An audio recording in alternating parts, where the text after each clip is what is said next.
bisa asik di ruang digital. Tidak mudah caper, tidak suka pamer, apalagi baper jika main sosmed. Semuanya datang dari rumahku, tempatku kenyang dengan I love you.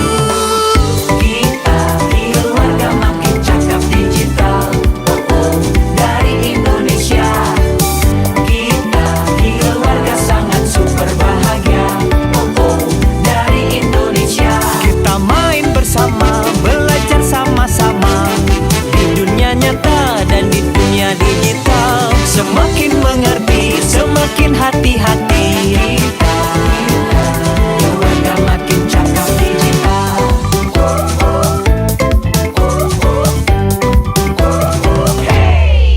Semua memang sibuk, tapi semua mau punya waktu untuk saling membantu, bekerja sama untuk saling menjaga, berhati-hati menyaring berita. Semuanya datang dari rumahku, tempatku kenyang dengan I love you.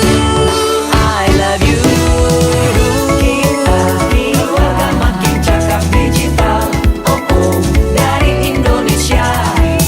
Kita keluarga sangat super bahagia, dari Indonesia. We are very super happy family, dari Indonesia.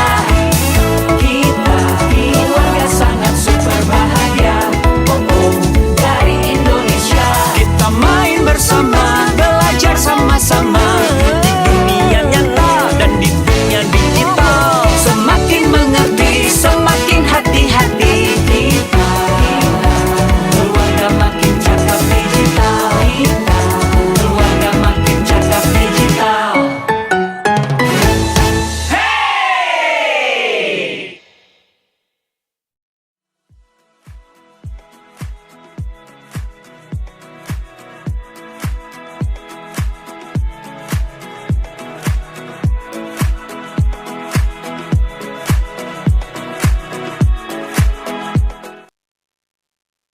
Assalamualaikum warahmatullahi wabarakatuh. Selamat siang semuanya. Salam sejahtera bagi kita semua. Om Swastiastu, Namo Buddhaya, salam kebajikan. Selamat datang di acara Makin Cakap Digital 2023 di segmen pendidikan wilayah DKI Jakarta, Banten, dan sekitarnya dengan tema Etika Pelajar di Dunia Digital. Pada hari ini, hari Senin 20 Februari 2023. Sebelumnya perkenalkan, saya Hirza Zanuba sebagai moderator yang akan memandu acara kita pada siang hari ini. Makin Cakap Digital 2023 diselenggarakan oleh Kementerian Komunikasi dan Informatika Republik Indonesia dan Siberkreasi. Sebelum acara dimulai, mohon dapat memperhatikan hal-hal berikut. Yang pertama, menuliskan nama pada user ID Zoom-nya dengan format sebagai berikut. Bagi pelajar, menulisnya nama, 4 digit terakhir nomor induk siswa dan nama sekolah. Contohnya Rahmat _9898_SMAN1 Jakarta. Yang kedua, mohon mengaktifkan kamera selama acara berlangsung. Yang ketiga, menuliskan pertanyaan pada kolom komentar yang tersedia. Dan yang terakhir, menonaktifkan mode suara.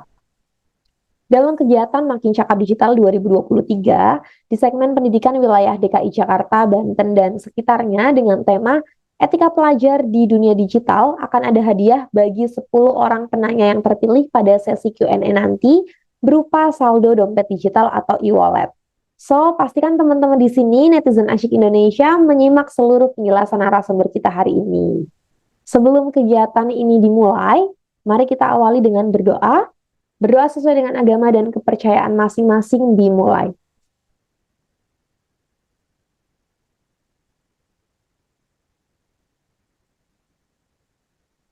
Berdoa selesai. Oke, mari bersama-sama kita menyanyikan lagu kebangsaan Indonesia, Indonesia Raya. Hadirin dipersilahkan dalam posisi sempurna.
Terima kasih. Berikutnya kami persilahkan Bapak Joni G. Plate selaku Menteri Komunikasi dan Informatika Republik Indonesia untuk memberikan kata sambutan. Waktu dan tempat kami persilahkan. Assalamualaikum warahmatullahi wabarakatuh. Shalom. Om Swastiastu, Namo Buddhaya, salam kebajikan, salam sehat, serta salam sejahtera bagi kita sekalian. Yang saya hormati Ibu, Bapak, tamu undangan, dan narasumber, para peserta program literasi digital nasional Indonesia Makin Cakap Digital. Situasi pandemi COVID-19 telah mendorong kita untuk terus beradaptasi dan bertransformasi dalam berbagai aktivitas kehidupan. Dampak pandemi COVID-19 makin memicu disrupsi pada berbagai sektor kehidupan yang sebelumnya dipicu oleh revolusi industri 4.0. Hal ini terlihat dari semakin majunya teknologi cloud computing, Internet of Things atau IoT, Artificial Intelligence, AI, Big Data Analytics, Advanced Robotics, hingga Virtual Reality, yang telah membawa perubahan di semua bidang kehidupan, termasuk dunia pendidikan. Pandemi telah mendorong inovasi dan digitalisasi sektor pendidikan melalui penggunaan perangkat teknologi digital dan internet selama pembelajaran jarak jauh atau PJJ diterapkan. Tren ini sejalan dengan prediksi pertumbuhan sektor EdTech secara global dengan compound annual growth rate atau CAGR sebesar 16,5% dari tahun 2022 ke tahun 2030 menurut Grandview Research tahun 2022. Di tingkat nasional, APJI mencatat bahwa selama pandemi COVID-19 seluruh responden menjalankan pembelajaran jarak jauh. Oleh karenanya, kualitas jaringan internet menjadi esensial bagi pelaksanaan PJJ. Selain memastikan ketersediaan akses internet di lokasi layanan pendidikan, Kementerian Komunikasi dan Informatika juga berupaya menyiapkan SDM bidang digital dalam menyambut pembelajaran secara daring atau dalam jaring.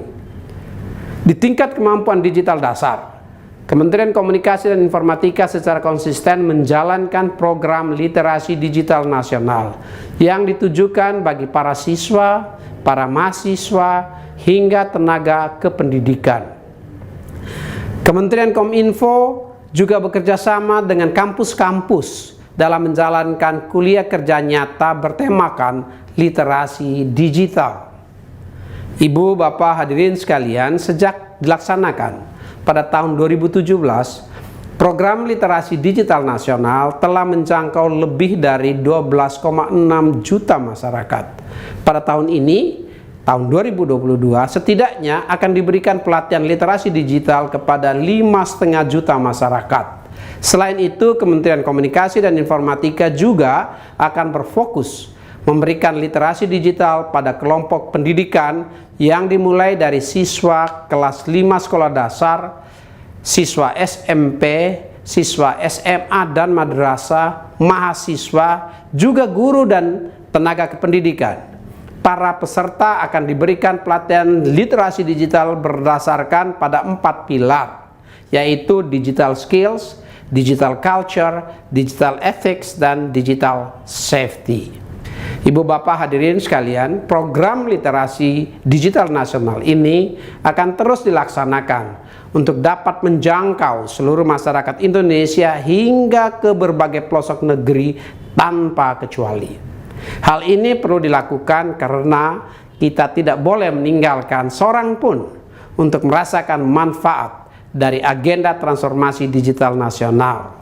Mari bersama-sama berpartisipasi aktif dalam berbagai kegiatan literasi digital menuju Indonesia terkoneksi, makin digital, makin maju. Terima kasih. Wassalamualaikum warahmatullahi wabarakatuh. Om Santi Santi Santi Om Namo Buddhaya.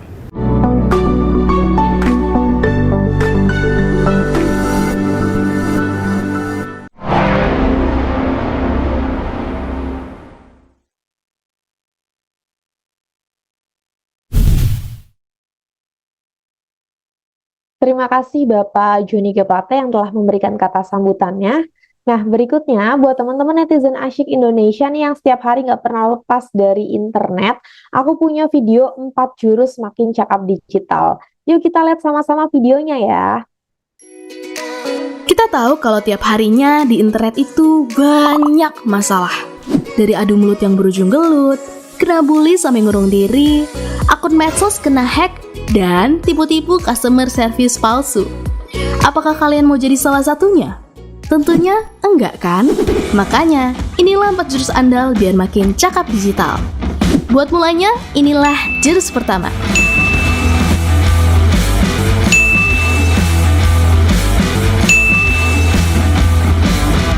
Kita mesti jaga etika biar netizen Indonesia nggak lagi dikenal paling nggak sopan se-Asia Tenggara. Bayangin etika di dunia maya itu sama pentingnya kayak dunia nyata. Lalu, biar internet makin tentram, tanpa perpecahan, inilah jurus kedua.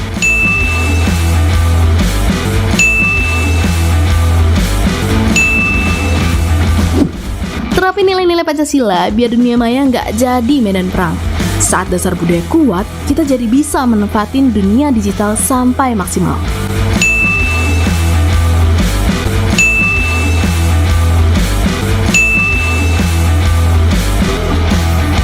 Makanya, di jurus ketiga ini, semakin kita jago, bahkan bisa cari ilmu dan cari uang.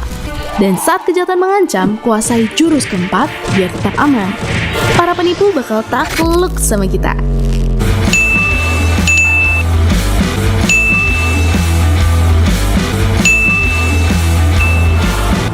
Jadi, siap untuk menguasain jurus-jurus biar cakap digital?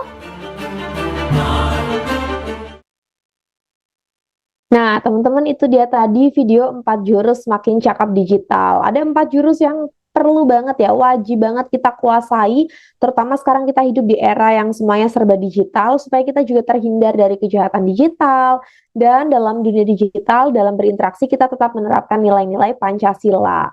Karena kalau dasar budayanya sudah kuat, kita juga bisa manfaatin dunia digital secara maksimal. Kalau udah maksimal, nggak cuma ilmu aja, tapi kita juga bisa dapat cuan dari internet.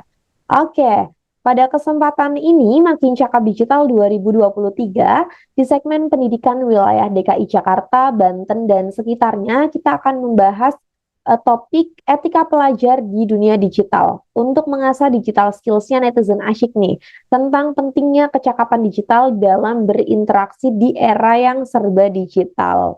Oleh karena itu, pada sesi hari ini kita akan membahas secara lengkap dan menyeluruh tentunya dari 3 aspek. Yang pertama kita akan membahas etika digital, kecakapan digital, dan budaya digital. Selama kurang lebih 2 jam ke depan, kegiatan Makin Cakap Digital 2023 di segmen pendidikan wilayah DKI Jakarta, Banten, dan sekitarnya akan menghadirkan pembicara yang memang ahli di bidangnya masing-masing. Pembicara akan berbagi ilmu dan juga informasi tentang literasi digital. Oke, tanpa panjang lebar lagi, saya akan perkenalkan pembicara kita satu persatu. Yang pertama kita punya Ibu Dr. Nugrahaini Prananingrum, MSI. Beliau merupakan dosen Universitas Negeri Jakarta. Yang kedua kita punya Bapak Andika Zaki NK. Beliau merupakan fasilitator dan program manajer sejiwa. Dan yang terakhir kita punya Bapak Habibi UK Zain. Beliau merupakan andalan nasional pramuka dan juga pembina KFP. Oke, pembicara kita yang pertama juga sudah hadir bersama kita hari ini. Kalau gitu beliau akan membagikan paparannya. Langsung saja kita sambut Ibu Dr. Nugrahaini Prananingrum.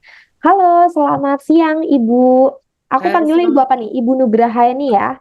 Ibu Heni aja, Kak Zaza, Ibu silakan. Heni aja. Siap. Ibu apa kabar? Alhamdulillah Kak Zaza, kabar baik. Alhamdulillah baik ya. Kabar aku nggak ditanyain. Iya Kak Zaza, terima kasih atas kesempatan yang telah diberikan ya. Seneng banget ini ketemu Kak Zaza, cantik. Aduh, terima terus kasih loh, ceria Bu. gitu. Bikin suasana makin nyaman gitu Kak. Iya, Ibu, hari ini kita akan membahas di pilar yang pertama nih, kaitannya dengan etika digital ya, Bu ya. Ya, Tadi mungkin di awal Ibu sudah melihat video 4 jurus makin cakap digital. Sempat di-mention di dalam videonya, katanya netizen Indonesia itu netizen paling nggak sopan se-Asia Tenggara. Hal ini membuktikan bahwa etika digital masyarakat kita perlu ditingkatkan lagi. Tanggapan Ibu gimana, Bu, terkait berita tersebut? Ya, memang sebetulnya bukan tidak sopan ya kalau saya katakan, tapi masyarakat Indonesia itu memang masyarakat yang kritis ya, alhamdulillah gitu. Tidak semuanya hal-hal yang dikritisi itu memang juga yang jelek ya, tapi juga mereka memberikan pendapat gitu untuk banyak hal gitu ya, berkaitan dengan apa segala sesuatu yang dia temukan.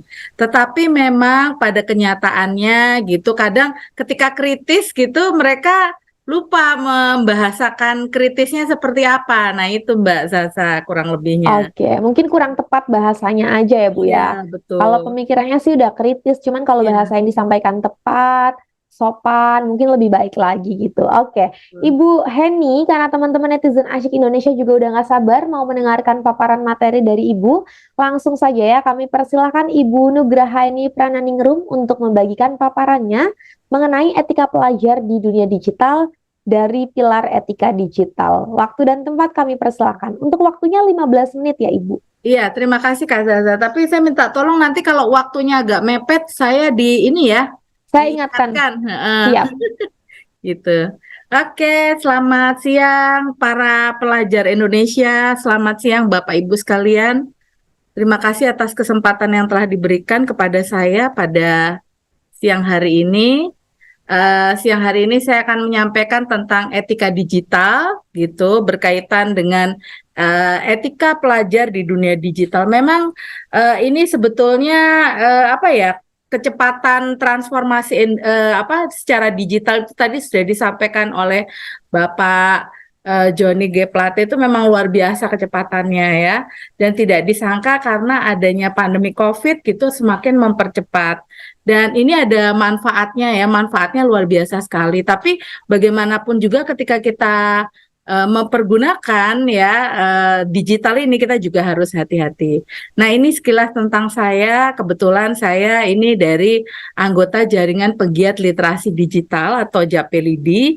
Selain saya sebagai dosen di Universitas Negeri Jakarta, saya juga sebagai koordinator divisi pengayaan ilmu literasi digital Kominfo ya, di Berkreasi Kominfo. Izin saya langsung materinya ya. Memang sejak internet itu ditemukan dan berkembang luas, ini terdapat beberapa perubahan gitu, dan membuat segala sesuatunya menjadi akhirnya lebih efisien ya. Mungkin adik-adik selama ini ketika belajar ada juga kita melalui secara luring ya, tapi juga banyak kan ketika mengalami masa pandemi kita ada di dalam jaringan atau daring.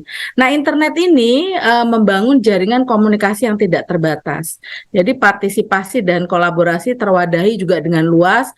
Kita berteman banyak, tapi harus hati-hati ketika di dunia internet kita tidak pernah tahu siapa sesungguhnya teman kita, dan bagaimana ketika kita baru kenalan di luar, nah kita tidak tahu bagaimana sesungguhnya teman kita ini. Nah, memang arahnya ke depan pemerintah itu melalui Kominfo itu adalah pilar pengembangan masyarakat. Harapannya ada digital citizen, digital ekonomi, digital government, pengembangan masyarakat agar dia dapat mencapai potensi terbaiknya sebagai warga negara. Kemudian digital ekonomi itu berkaitan dengan fasilitas dan optimasi aktivitas ekonomi. Nah, ini adik-adik sendiri juga udah sekarang mengalami ya, bagaimana akhirnya bisa berbelanja secara mudah dengan digital ekonomi kita, dengan luar biasa kecepatan ekonomi ya. Kemudian digital government, standarisasi dan integrasi pelayanan. Sekarang banyak pelayanan juga membuat surat apa kadang kita mempermudah dengan secara digital. Nah, itu alhamdulillah sekali, puji syukur kepada Tuhan, ini semua berjalan dengan lancar. Nah, ini arahnya adalah pemerintahan digital, regulasi dan kebijakan, kemudian ada pengendalian.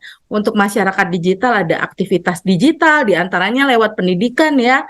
Dan ini internet ini sangat cepat sekali, tadi sudah disampaikan oleh Bapak Menteri tadi ya, disampaikan salah satunya artificial intelligence dan lain-lain, itu akan memberikan pengembangan aplikasi, infrastruktur dan lain-lain. Dan untuk ekonomi digital juga akan meningkatkan SDM digital, teknologi penunjang dan mengembangkan juga riset dan inovasi. Nah, ini Bapak Ibu sekalian dan adik-adik terkasih ya, Roadmap Literasi Digital 2021 sampai 2024 ini ada beberapa hal di sini dibahas: digital skill, digital culture, digital ethic, dan digital safety. Nah, ini kompetensinya karena saya dari Japelidi ya, Jaringan Pegiat Literasi Digital, izin saya menyampaikan bagaimana ada kemudahan mengakses, memahami, kemudian juga kita menyeleksi informasi, mendistribusikan, kemudian juga kita memproduksi pesan itu dengan baik, menganalisis pesan, memverifikasi, melakukan evaluasi, partisipasi, dan kolaborasi.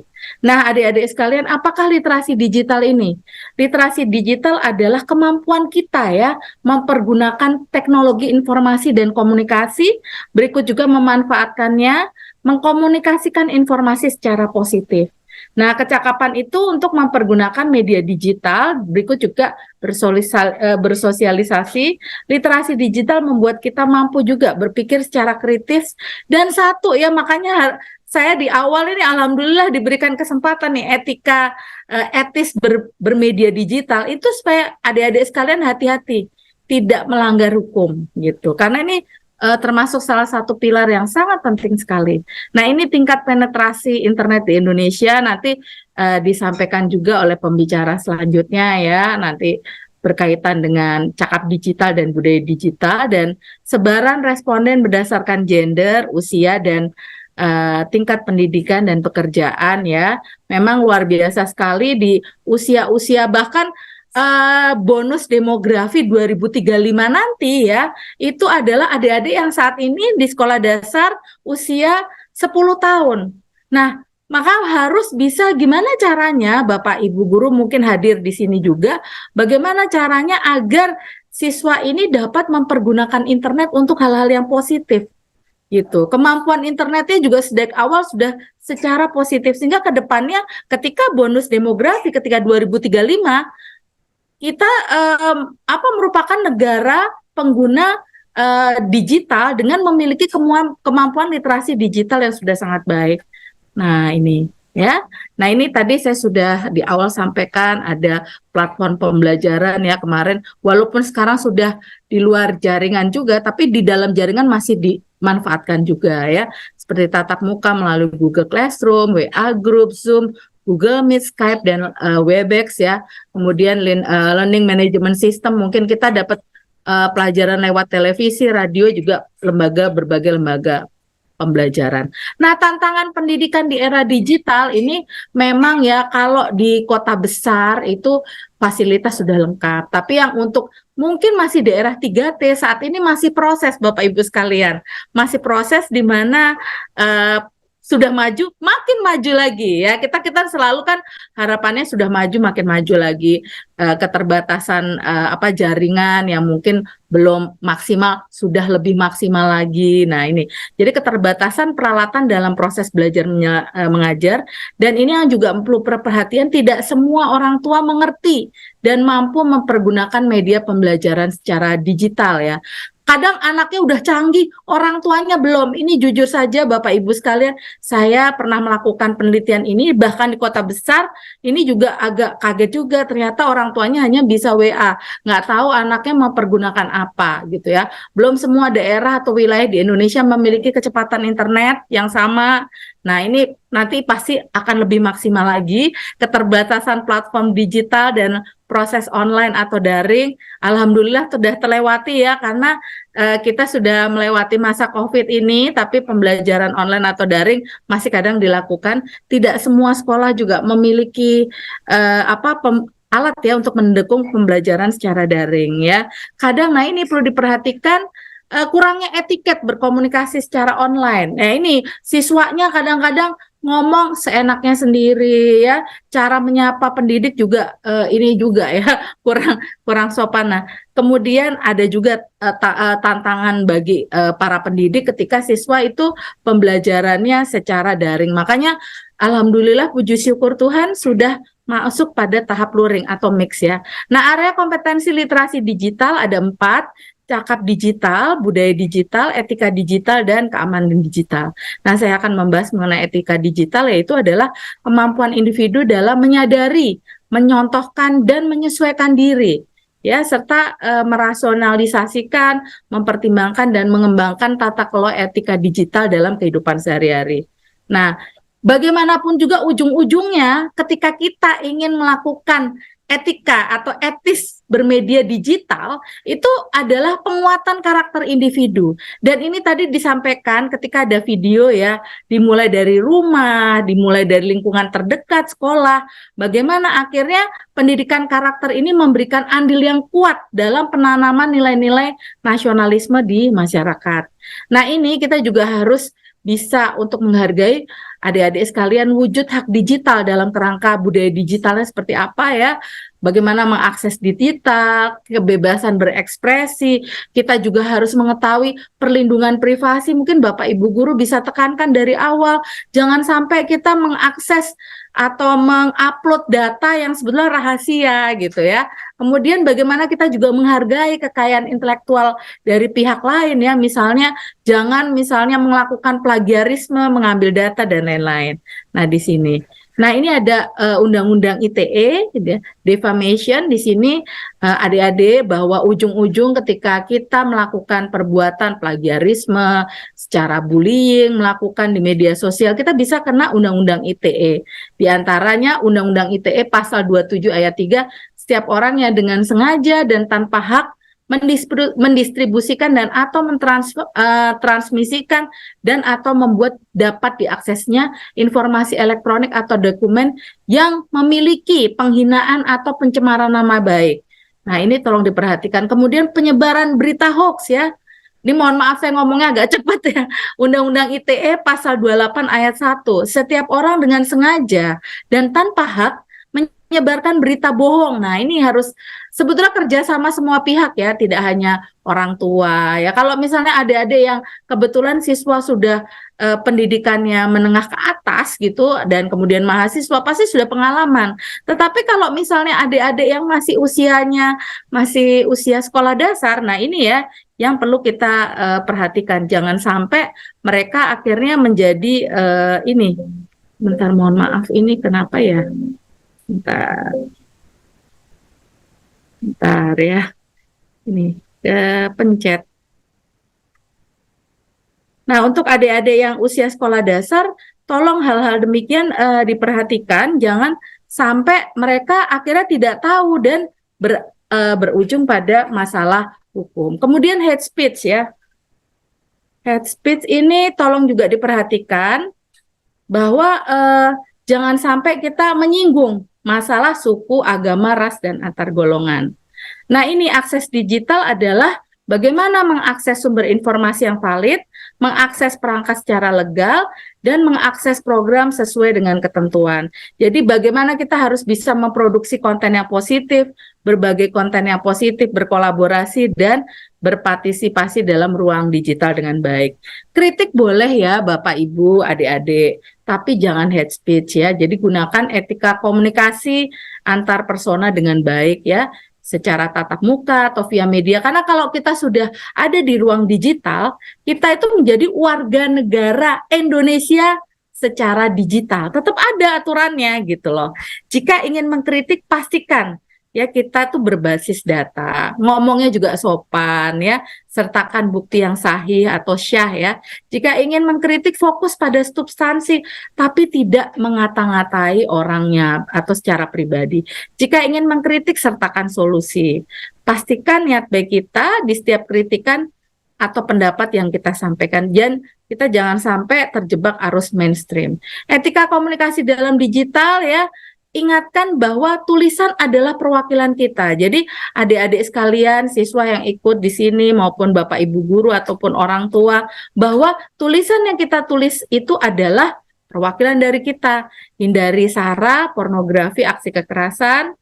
Kemudian di sini bagaimana kita mengendalikan emosi, bersikap sopan dan santun walaupun di dunia digital, bahasa dan tulisan yang jelas, menjaga privasi orang lain, dan jangan memunculkan perselisihan. Nah, sebelum kita share info, cross-check kebenaran berita. Nah, rekomendasi pada anak ya, install aplikasi khusus untuk mereka. Karena disinilah juga orang tua akan mengawasi. Itu mengenalkan bahasa yang sederhana, mengenai aturan, konsekuensi, dan bagaimana kita bermain di media digital. Dan sebetulnya tidak hanya pada pendidikan atau edukasi secara digital etika ini, tapi juga bagaimana kita melatih itu untuk lansia.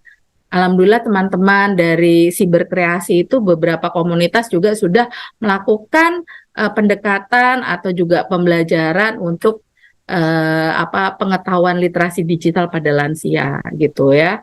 Jadi mereka jangan sampai share kemudian menimbulkan masalah. Kemudian juga rekomendasi pendekatan kepada penyandang disabilitas dalam memahami etika digital dengan teknik-teknik tertentu, dengan juga pengarahan dari pihak tertentu. Kemudian rekomendasi atau pendekatan bagi daerah 3T ya, tertinggal, terdepan, terluar. Insya Allah ini selalu akan kita kejar ya, dan jaringan pasti ke depannya akan semakin lebih baik memberikan pelatihan kepada teman-teman di daerah 3T terkait cara berinteraksi, berpartisipasi, berkolaborasi, dan lain-lain ya, memberikan pelatihan pengetahuan kepada teman-teman di daerah 3T. Nah, jadikan ruang digital ini sebetulnya ya sebagai wujud cinta tanah air kita, mempromosikan gaya hidup yang berkualitas dan saling menghargai. Kita juga belajar santun dan bermartabat, menguatkan harmoni dan kebersamaan, serta menciptakan diskusi yang sehat di ruang digital. Nah, ini Ibu karena Heni, saya mohon dari- maaf untuk waktunya kurang lebih 3 menit lagi ya, Bu. Oke, siap Mbak. Siap Mbak Zaza. Nah, ini peran Japelidi dalam Siberkreasi dan dalam Kominfo ya, kami membuat beberapa modul cakap literasi digital, ada cakap bermedia digital, budaya bermedia digital, etis bermedia digital, dan aman bermedia digital. Kebetulan saya bantu untuk pembuatan modul budaya bermedia digital. Bahkan ini ada beberapa buku yang berkaitan dengan literasi digital, kemudian juga dari tim PGRI ini juga ada beberapa buku Ayo Belajar Informatika untuk tingkat SD, SMP, SMA. Nah, kami sedang kembangkan juga untuk nanti SMK dan SLB. Dan kami juga membantu ketika COVID berlangsung kemarin adalah kampanye-kampanye yang berkaitan dengan edukatif COVID-19. Nah, ini beberapa aktivitas kami ya diantaranya. Dan untuk lebih mengenal lagi tentang etika bermedia digital, monggo silahkan unduh di literasidigital.id atau memfollow IG dari @siberkreasi. Ya, terima kasih Bapak Ibu sekalian serta adik-adik. Wassalamualaikum warahmatullahi wabarakatuh. Saya kembalikan lagi kepada Kak Sasa. Silakan Kak. Waalaikumsalam warahmatullahi wabarakatuh. Terima kasih Ibu Heni atas paparannya tadi dari pilar etika digital. Menarik banget ya, dan tentunya bermanfaat untuk netizen asyik Indonesia.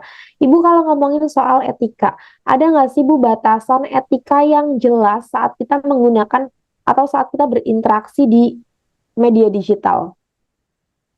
Batasannya ya Kak. Betul, batasan yang jelas. Karena kan kalau menurut banyak orang sih, semua di internet itu kan bebas aja, boleh ini, boleh itu, boleh berkomentar apapun gitu. Jadi kalau batasan yang jelasnya tuh sebetulnya ada nggak sih, Bu? Batasannya pertama ya, kita pergunakan waktu ketika kita memakai memakai internet ya. Nah, kemudian yang kedua adalah pahami juga ya bahwa kita tidak melanggar hak kekayaan intelektual, Mbak. Gitu. Terus yang ketiga, ketika berbahasa di internet itu tadi saya sudah sempat sampaikan, tulisan kita itu adalah mewakili diri kita. Jadi yang perlu ditekankan batasannya, hati-hatilah gitu ketika kita melakukan komentar gitu. Kadang tuh ada satu case tertentu tuh cukup menarik ya. Ini baik untuk siswa maupun untuk kita semua masyarakat luas. Kita menarik terus kita kemudian komen gitu ya. Nah, kita kemudian komen, nggak sengaja komennya menyinggung. Nah, itu harus hati-hati. Yang tadinya kita mau komen baik-baik gitu, tapi karena ada pertanyaan-pertanyaan dari netizen kembali lagi gitu loh. Nah, contoh sederhana ya Kak. Misalnya kita mau kasih komentar berkaitan tentang obat untuk mengatasi bau badan. Misalnya komentar lah kita, oh ini obatnya ini. Ternyata ada yang netizen yang, oh enggak ini. Nah, itu kita harus hati-hati menjawabnya. Jangan akhirnya terpancing, terus kemudian misalnya nih ya, kemudian akhirnya jadi rame gitu. Atau banyak hal Betul. lagi, misalnya tentang bahasan tentang makanan sehat gitu ya. Kita tadinya cuman iseng aja gitu ya. Nah, kemudian ikut komentar-komentar lagi dan akhirnya rame gitu. Contoh aja, Kak. Oke, jadi intinya jangan mudah terpancing dan selalu ingat apa yang kita tulis di internet mencerminkan diri kita ya, Bu ya. Kalau Betul. nulisnya positif ya berarti kita akan terlihat positif di media sosial. Iya, harus hati-hati Kak. Walaupun itu Betul. jaringan kecil ya seperti WhatsApp Mm-mm. ya. Karena jengkel atau benci sama orangnya tiba-tiba kita keluarin orang itu dari grup WhatsApp gitu ya. Karena kebetulan kita adminnya ya. Itu bukan memperbaiki citra yang mengeluarkan gitu ya. Betul, makan jadi buruk ya, Bu. Iya, ini kesannya apa ya gitu. Tidak menyelesaikan masalah. Contoh aja paling Oke. sederhana. Terima kasih Oke, Kakak. terima kasih Bu Heni. Ibu jangan kemana-mana, nanti kita akan ketemu lagi sesi Q&A. Terima kasih Bu. Teman-teman itu dia tadi paparan dari Ibu Nugrahaini dari Pilar Etika Digital. Menarik banget ya tentunya, semoga bermanfaat juga buat netizen asyik yang ada di Zoom kali ini. Sebelum saya lanjut ke narasumber berikutnya, saya mau remind juga untuk netizen asyik Indonesia, jangan lupa untuk mengisi link daftar hadir. Caranya gampang banget, pastikan teman-teman di sini sudah melakukan pendaftaran atau registrasi secara online pada link s.id/litdik Jakarta Banten 005 dan mengisi link daftar hadir yang bisa diakses di s.id/litdik Jakarta Banten 005 absen. Nanti sertifikat elektroniknya akan dikirimkan ke email masing-masing setelah acara ini selesai. Oke, kita lanjut ke narasumber yang kedua. Beliau juga sudah hadir bersama kita siang hari ini. Langsung saja kita sambut Bapak Andika Zaki. Halo, selamat siang Pak Andika. Apa Halo, kabar? selamat siang Kak Hirza, kabar baik. Alhamdulillah, harus terus baik dan semangat ya Pak. Karena kita Ya, hari betul. ini mau sharing tentang literasi digital, pilar kedua nih Pak. Kita mau ngomongin budaya digital. Oke. Mungkin sedikit aku mau nanya sama Pak Andika sih, pendapat Bapak melihat konten-konten generasi Z zaman sekarang di sosial media di Indonesia tentunya, apakah sudah menerapkan nilai-nilai Pancasila Pak atau perlu ditingkatkan lagi nih? Kalau bilang menerapkan, mungkin teman-teman sudah menerapkan ya. Mungkin ada hal yang perlu ditingkatkan atau mungkin diperkuat lagi gitu. Tapi sebenarnya teman-teman adik-adik pelajar terutama sudah sangat kreatif gitu ya. Banyak konten-konten yang dibuat. Mungkin tinggal penguatannya aja nih, bagaimana sih menanamkan nilai Pancasila dalam konten mereka ataupun cara mereka menggunakan ruang digital. Oke, jadi sebetulnya sudah menerapkan tapi perlu dikuatkan lagi gitu ya. Iya, supaya nggak kalah sama nilai yang lain. Betul. Mungkin nanti lengkapnya di paparannya Pak Andika jauh lebih Ya. detail karena teman-teman di sini juga udah nggak sabar. Kalau gitu langsung aja ya kami persilahkan Bapak Andika Zaki untuk memberikan paparannya mengenai etika pelajar di dunia digital dari pilar budaya digital. Waktunya 15 menit. Silakan Bapak Andika. Oke, terima kasih Kak Hirza. Terima kasih juga Ibu Heni sudah membawakan materi. Tadi yang pertama ya, untuk etika digital memang sangat penting kita mempunyai etika di ruang digital, dan tidak lupa juga di yang kedua ini saya akan membawakan tentang budaya digital. Oleh karena itu, aku minta tolong ke Kak Admin untuk mengoperasikan atau menampilkan slide. Silakan Kak. Ya, ini dia terkait dengan materi intinya adalah etika pelajar di dunia digital gitu. Nah, hari ini aku akan membawakan tentang potensi dan ancaman media digital terhadap identitas bangsa Indonesia. Karena sebenarnya teman-teman mungkin sudah melakukan gitu ya pembuatan konten-konten yang sebenarnya ada nilai-nilai Pancasila di dalamnya atau nilai-nilai identitas bangsa Indonesia. Tapi banyak juga ternyata nilai-nilai dari negara lain yang ternyata lebih kuat nih dalam diri teman-teman, yang dimana nantinya aku khawatir bisa menghilangkan identitas kebangsaan kita atau identitas teman-teman di ruang digital sebagai bangsa Indonesia yang baik dan juga bermartabat dan juga menanamkan nilai-nilai Pancasila. Oleh karena itu hari ini kita akan membahas ini. Next Kak. Ya, ini dia sedikit profil tentang aku gitu. Jadi aku juga merupakan program manager sejiwa gitu ya.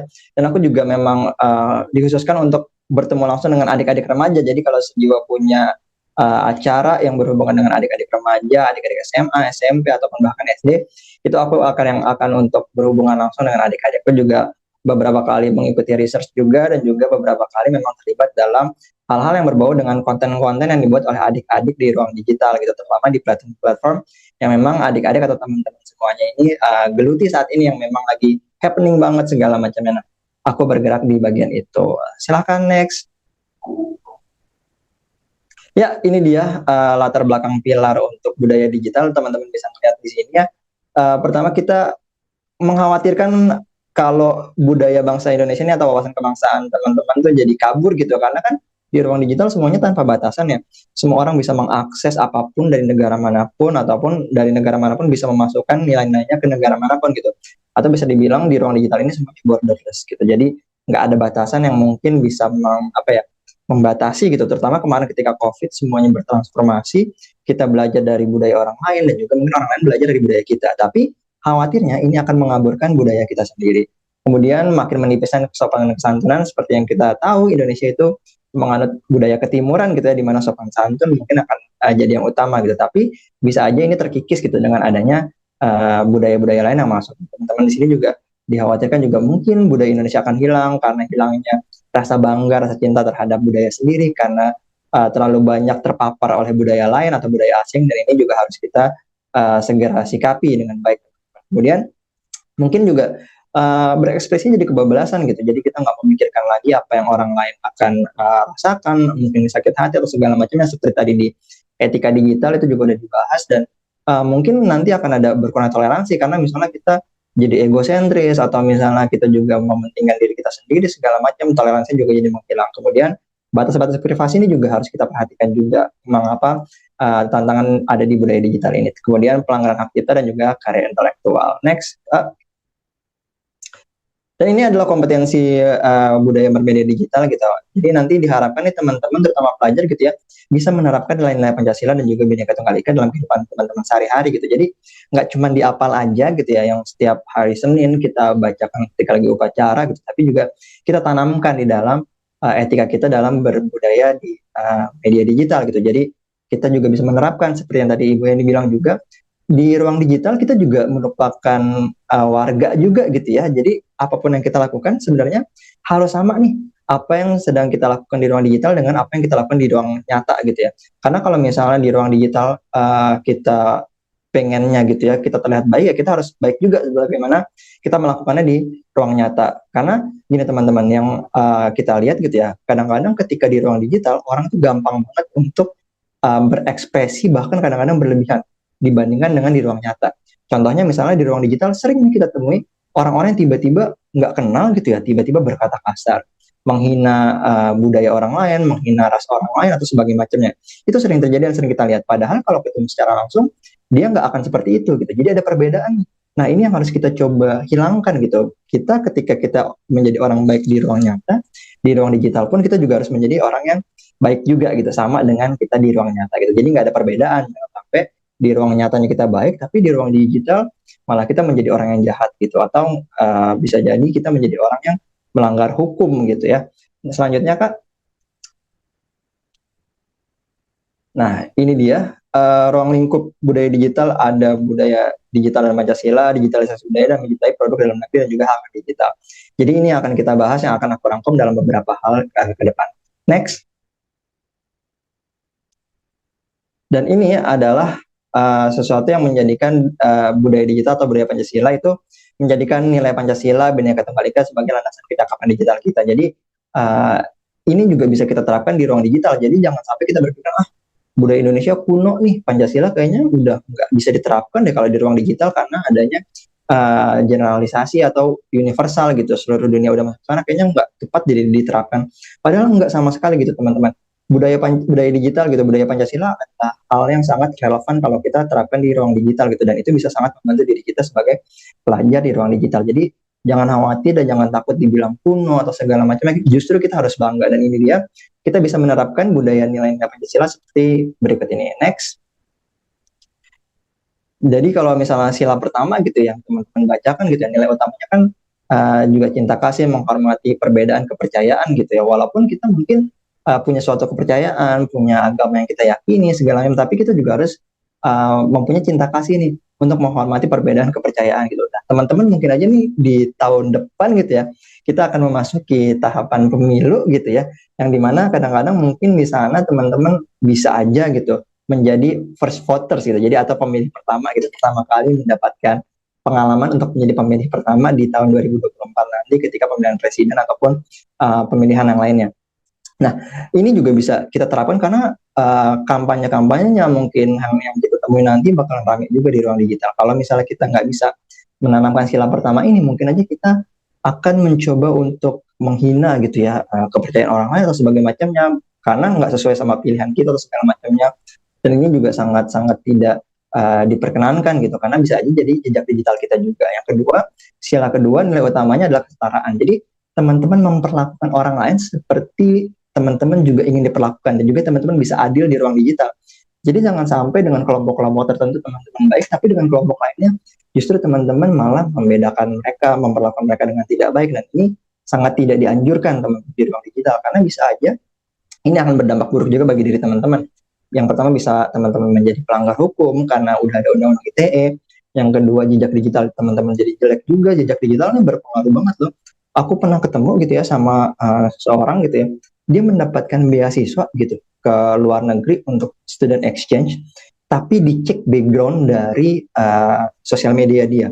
Ternyata dia di situ banyak melakukan tindakan sara gitu ya, atau menjelek-jelekan budaya serta agama orang lain di sana. Dan ternyata hal itu yang menyebabkan dia nggak jadi untuk dikirim ke luar negeri untuk mendapatkan student exchange gitu. Padahal dari tes akademisnya, dari tes yang lainnya itu udah sangat baik gitu. Tapi karena dia tidak menghargai budaya orang lain ataupun kepercayaan orang di ruang digital, ini menyebabkan dia jadi ditolak gitu ya, padahal udah lolos dari secara akademisnya. Kemudian yang ketiga, nilai utamanya adalah harmoni, persatuan, mengutamakan kepentingan Indonesia di atas kepentingan pribadi atau golongan di ruang digital. Kita mungkin punya pemikiran tersendiri gitu ya terhadap suatu hal yang kita temui di ruang digital, tapi yang harus kita ingat bahwa mungkin aja ini kalau kita luapkan gitu ya dengan secara sembarangan, dengan tidak kita pikirkan, kita luapkan begitu aja gitu atau kita tuangkan begitu aja, baik itu dari video, gambar ataupun tulisan, ini bisa aja ternyata bisa aja memecah belah gitu apa yang sudah dicoba untuk disatukan gitu, terutama untuk bangsa Indonesia. Dan ini yang harus kita hindari teman-teman. Kita harus pikirkan dampak ketika kita membagikan suatu materi, suatu konten, suatu foto, suatu video di ruang digital dengan memperhatikan hal-hal tersebut. Jadi kita juga harus bisa menerapkan hal ini. Kemudian untuk sila keempat, kalau kita menerapkan gitu ya, nilai utamanya adalah demokratis. Jadi memberikan kesempatan setiap orang untuk bebas berekspresi dan juga berpendapat di ruang digital. Jadi bebas berekspresi ini juga bebas berekspresi yang bertanggung jawab teman-teman. Jadi jangan sampai bebas berekspresi tapi malah menyakiti orang lain, melanggar hukum atau sebagai macamnya, mengambil hak orang lain, itu sangat-sangat salah ya teman-teman. Jadi nggak boleh seperti itu. Tapi kita juga harus memberikan orang lain ruang untuk berbicara tentang apa yang dirasakan atau apa yang dirasa dan dilihat oleh mereka. Jadi jangan sampai kita tutup mata nih dengan pendapat orang lain ataupun dengan hal-hal yang mungkin orang lain pikirkan atau orang lain mungkin mau sampaikan kepada kita gitu. Jadi kita mencoba untuk membuka ruang tersebut. Kalau berdasarkan sila kelima yang bisa kita terapkan di ruang digital adalah dengan gotong royong, bersama-sama membangun ruang digital yang aman dan etis bagi setiap penggunanya gitu. Jadi ruang digital ini bukan cuma punya kita sendiri aja, tapi juga ada orang lain di dalam. Jadi kita juga harus gotong royong untuk mencoba membuat ruang digital yang ramah buat semuanya. Kalau misalnya kita ngelihat suatu konten gitu yang kita rasa, ini kok kontennya berbau sara ya, ini kok kontennya menjelekan agama lain, menjelekan budaya orang lain gitu ya, ini kayaknya menjelekan suatu ras atau suku lain deh. Nah, kita bisa bantu report, walaupun itu tidak menyinggung diri kita, tapi menyinggung orang lain.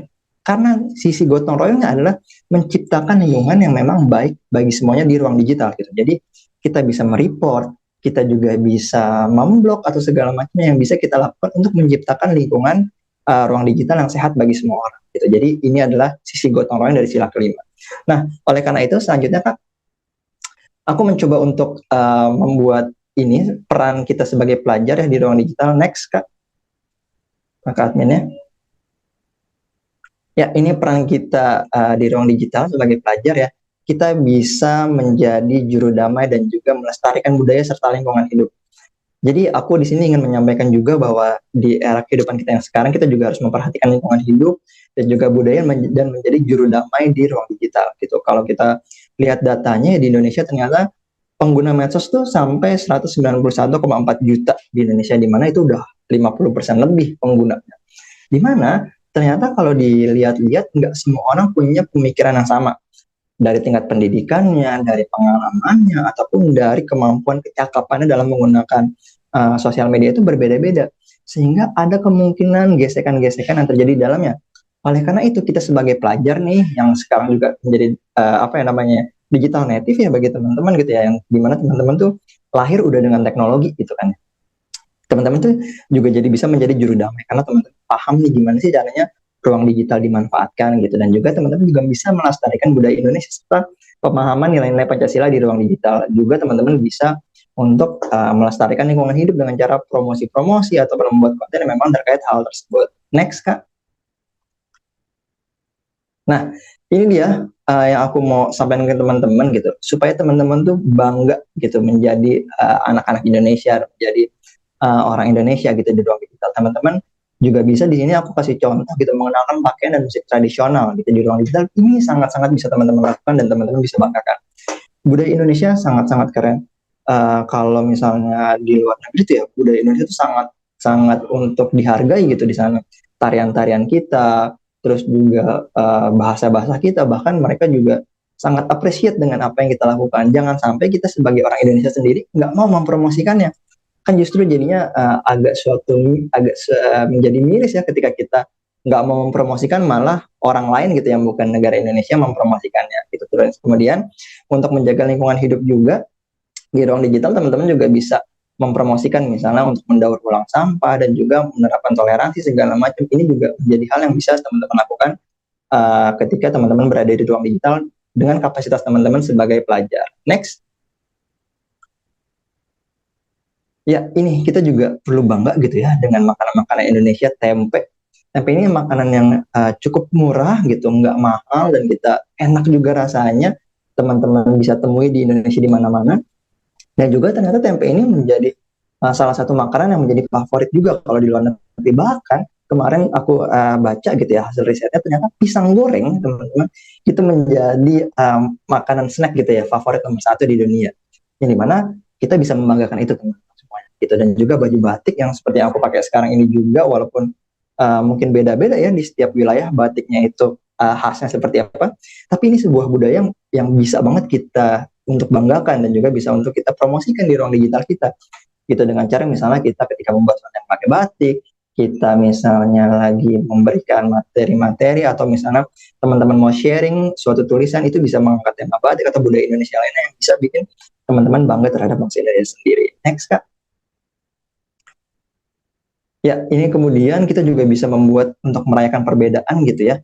Jadi teman-teman bisa bikin suatu acara yang berlangsung secara offline, kemudian dipromosikan secara online, di mana adanya persatuan antar budaya di dalamnya gitu. Di sini kita lihat adik-adik kita pakai pakaian yang mungkin dari berbagai macam adat istiadat yang berbeda gitu, tapi ketika disatukan mereka bisa menjadi suatu festival yang menarik, festival yang menyenangkan, dan juga membahagiakan semua orang. Dan juga kolaborasi antar negara juga bisa dilakukan. Ini kami di Sejiwa juga melakukan kolaborasi antar negara, di mana waktu itu kami juga menyusun untuk keselamatan anak online juga gitu ya, dari berbagai macam negara. Dan ternyata anak-anak tuh punya pemikiran yang sama gitu, khususnya remaja gitu. Mereka ingin suatu ruang digital yang aman bagi mereka semua.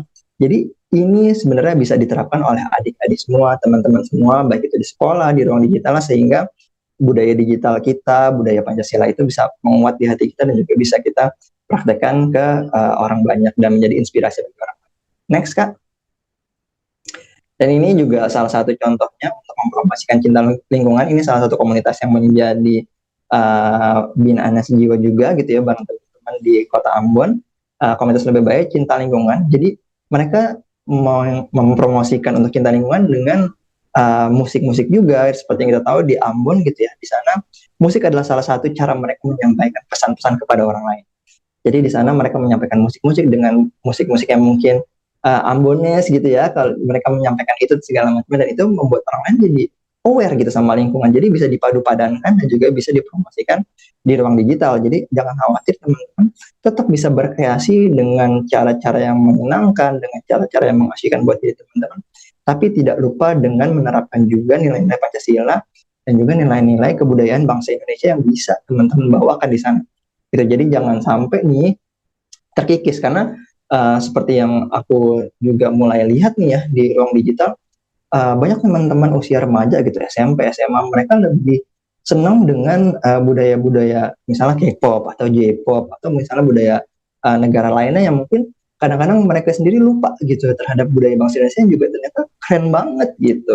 Jadi ini yang harus kita perhatikan juga teman-teman semuanya. Jangan sampai kita terlalu mencintai budaya lain tapi kita lupa sama budaya kita sendiri. Bukan berarti kita nggak boleh menghargai budaya orang lain. Boleh, sangat boleh, dan juga hal baiknya juga boleh kita ambil saripatinya, kita serap dan juga kita ya, dan juga kita praktekkan gitu kan ya. Tapi jangan sampai kita lupa terhadap budaya bangsa Indonesia kita sendiri gitu. Next. Ya, ini dia. Aku ingin teman-teman menerapkan ini dengan cara menjadi netizen yang unggul gitu ya, menerapkan budaya digital. Yang pertama, caranya adalah menghargai perbedaan. Yang kedua, gotong royong, mengenal budaya bangsa, memberikan komentar positif. Kalau ada konten-konten positif, jadi jangan sampai orang-orang tuh lebih semangat bikin konten negatif karena ketika mereka bikin konten yang positif ternyata nggak dapat apresiasi, nggak dapat komentar, nggak dapat likes gitu. Jadi orang-orang mikirnya ya udahlah bikin konten negatif aja, nyari sensasi gitu. Malah jadi hal tersebut yang menjadi booming gitu.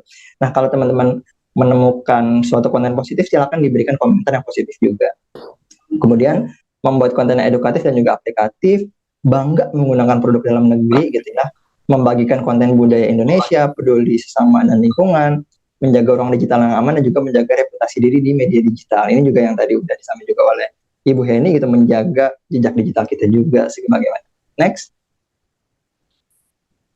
Nah, ini digitalisasi budaya. Jadi jati diri kita dalam ruang digital itu nggak berbeda dengan budaya non digital, sama tadi dengan yang Bu Heni juga sampaikan. Jadi ini memang harus kita terapkan gitu ya. Apa yang kita inginkan menjadi image kita di ruang nyata, kita terapkan juga di ruang digital gitu. Jadi kalau di ruang nyata kita sebagai orang baik, di ruang digital juga orang baik. Jangan sampai di ruang nyata kita baik, di ruang digital kita malah suka berkata-kata kasar dan sebagainya.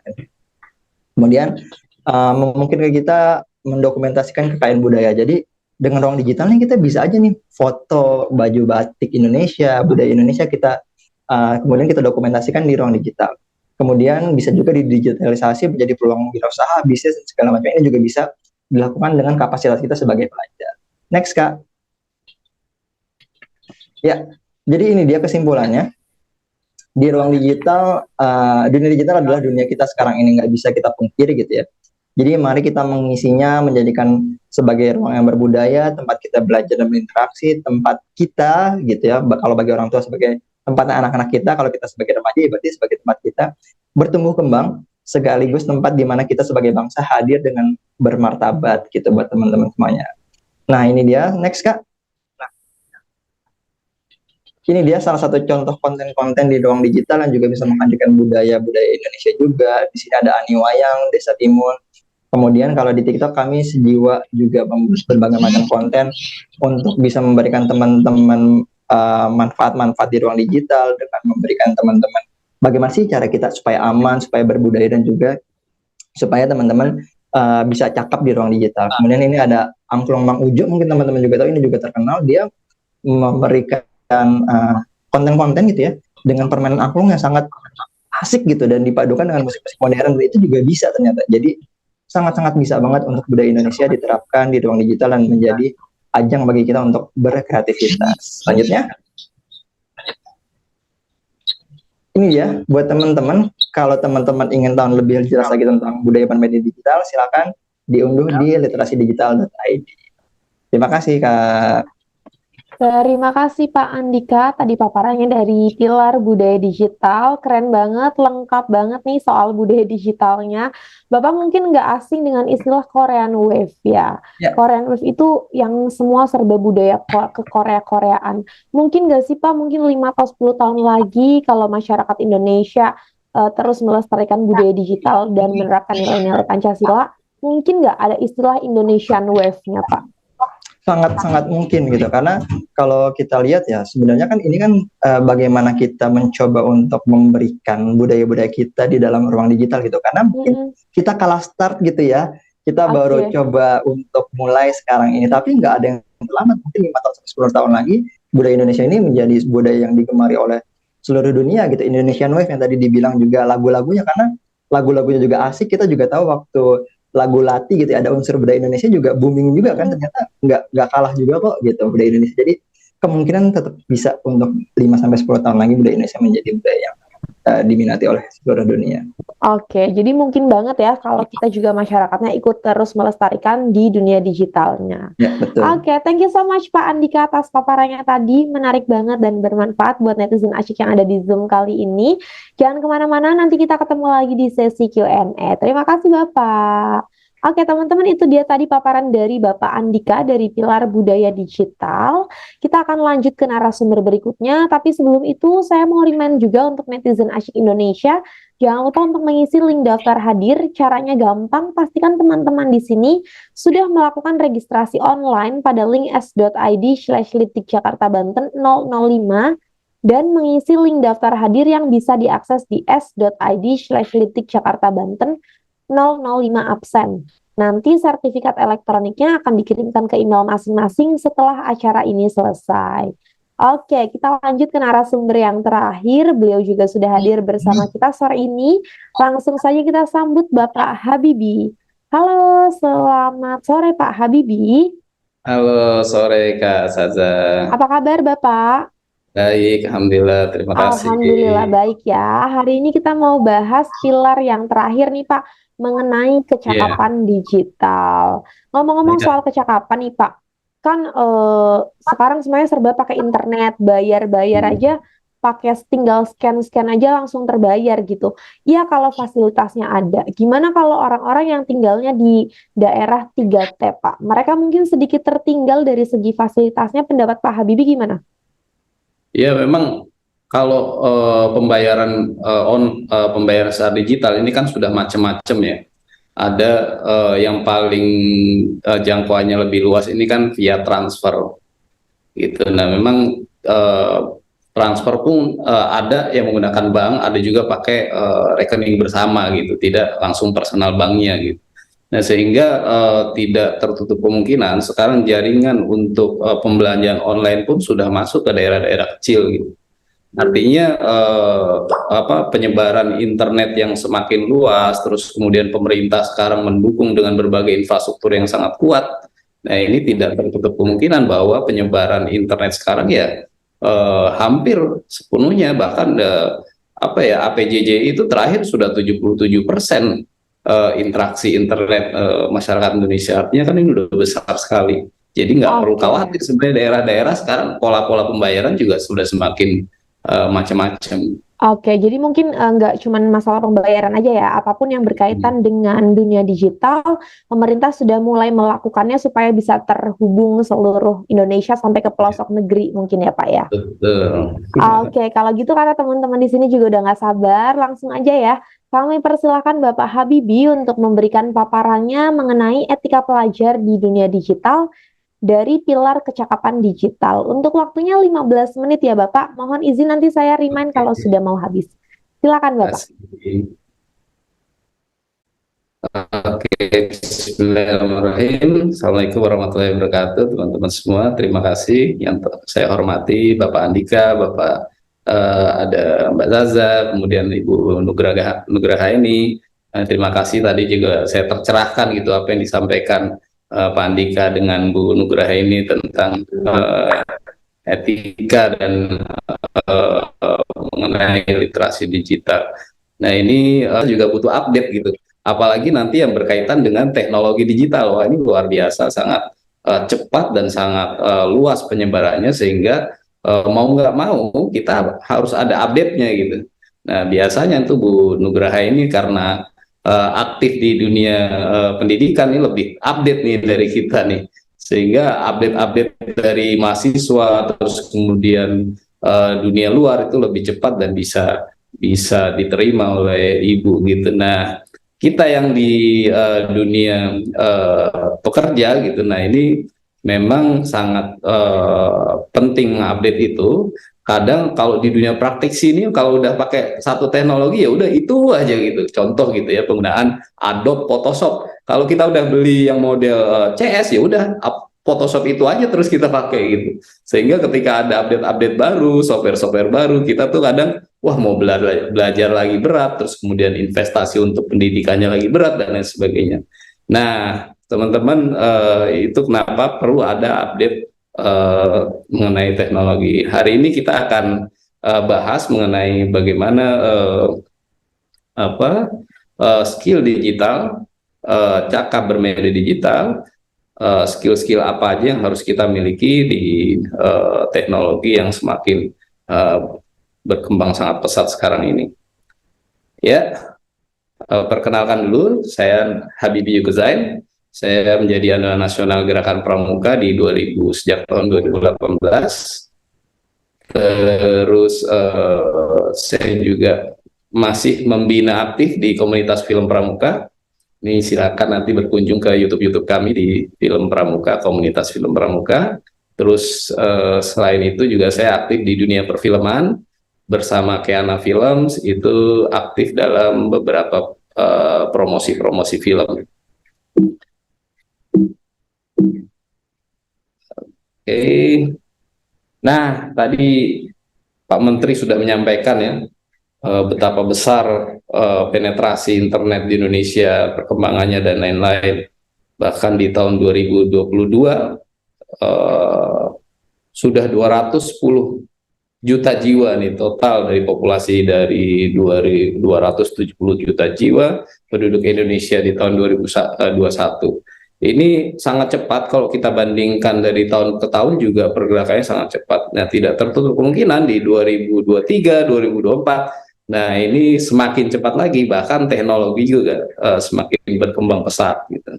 Nah, ini juga harus diimbangi dengan kecakapan kita gitu dalam berdunia digital gitu, skill mengenai software, mengetahui bagaimana fungsi hardware-nya dan lain sebagainya. Kalau kita lihat penetrasi internet ini, pelajar mahasiswa ini mendominasi. Jadi teman-teman semua ini mendominasi nih dari pelajar dan mahasiswa sampai dengan 99%.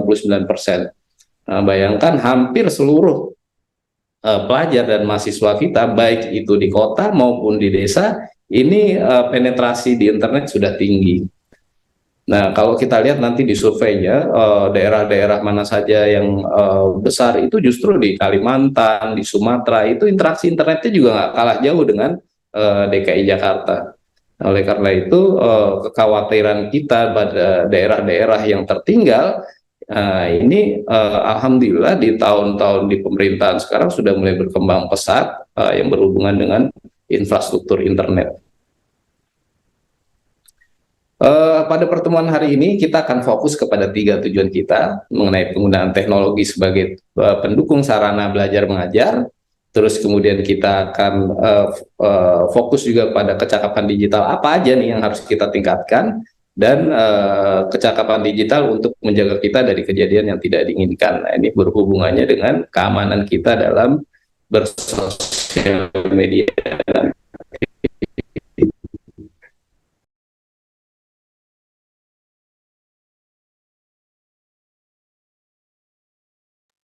Halo Bapak Habibie, sepertinya terputus ya Pak suaranya. Oh iya, halo, udah ya? Oke, sudah terdengar. Oke. Mungkin videonya bisa di-off aja Pak. Video. Iya, maksudnya ini video Bapak bisa di-off aja supaya internetnya lebih lancar. Nggak ada video, Mbak? Ini Pak, maksudnya Zoom Bapak stop video. Oke, sip. Iya. Maaf. Oke. Nah, 4 minimal kecakapan digital yang harus kita miliki secara kompeten gitu ya. Pertama adalah lanskap digital. Ini kita harus memahami bagaimana lanskap digital saat ini. Terus kemudian mesin pencarian informasi, ini juga kita harus mengetahui bagaimana penggunaannya, cara-cara yang efektif dan efisien dalam penggunaan menggunakan mesin pencarian atau search engine. Terus aplikasi percakapan dan sosial media, ini juga kita harus mengetahui seluk-beluknya dan lain sebagainya. Terus kemudian tentang dompet digital, loka pasar, transaksi yang tadi disampaikan Mbak Saza ya. Nah, ini juga kita harus mau nggak mau nih mengikuti tren bagaimana kita belanja menggunakan dompet digital gitu. Nah, terus di lanskap digital itu pengetahuan dasar menggunakan perangkat keras ini juga kita harus mengetahui. Kita punya smartphone itu harus minimal tahu membaca apa namanya spesifikasi dari handphone yang kita miliki. Berapa sih memori yang kita gunakan saat ini? Berapa sih RAM-nya gitu. Nah, berapa sih kapasitasnya? Layarnya apa sih yang kita gunakan sehingga kita mengetahui nih handphone kita ini bisa kita gunakan untuk apa gitu. Apakah cocok nih handphone yang kita gunakan untuk melakukan pengeditan misalnya, atau apakah cocok nih untuk handphone kita gunakan untuk merekam video yang secara profesional misalnya. Nah, spesifikasi ini perlu kita ketahui agar kita akan bisa memaksimalkan apa yang device atau perangkat keras yang kita miliki. Nah, tentunya tidak hanya handphone, nanti kita juga harus pada zaman sekarang harus mengetahui dasar-dasar tentang bagaimana penggunaan kamera digital gitu. Nah, terus penggunaan laptop, terus penggunaan komputer PC dan lain sebagainya. Di situ juga bukan hanya perangkat kerasnya kita harus mengetahui fungsi dan cara-caranya, karena ketika kita mengetahui maka akan ada masalah-masalah yang akhirnya kita bisa selesaikan secara sendiri gitu. Nah, karena misalnya gini, kita dalam menggunakan handphone, handphone kita ngeheng nih. Nah, terus kita lihat penggunaan memori kita, ternyata penuh. Berarti yang harus kita perhatikan adalah penggunaan memori kita. Begitu juga dengan laptop gitu. Nah, kapasitas kita kepenuhan nih misalnya gitu. Apa yang harus kita ganti? Ya ternyata kita harus ganti hard disknya misalnya seperti itu. Nah, pengetahuan dasar mengenai perangkat keras ini teman-teman juga sedikit harus mengetahui. Nah, terus kemudian pengetahuan dasar tentang mengoperasikan perangkat lunak dan aplikasi gitu. Nah, kita mengetahui kalau menggunakan laptop itu misalnya teman-teman punya produk Apple, berarti dia menggunakan sistem operasinya itu biasanya Mac OS gitu, Mac Operating System, di mana tampilannya biasanya itu lebih familiar, mudah digunakan, lebih tahan terhadap serangan virus dan lain sebagainya. Nah, terus kemudian ada lagi yang secara umum kita sering menemui aplikasi sistem operasi Windows misalnya. Nah, Windows ini tentunya mudah sangat familiar dengan kita, di mana-mana orang menggunakan Windows gitu. Tapi ada beberapa hal yang dari Windows sendiri yang memiliki kelemahan-kelemahan. Contohnya gitu, lebih banyak virus beredar di operating system Windows ketimbang di operating system yang lain, atau sistem di Windows lebih mudah dioprek gitu. Nah, berbeda dengan sistem operasi yang lebih solid di Mac gitu misalnya. Begitu juga dengan sistem operasi yang sifatnya open source atau mudah didapatkannya itu dengan terbuka gitu, bisa gratis gitu. Apa contohnya? Misalnya ada Linux gitu.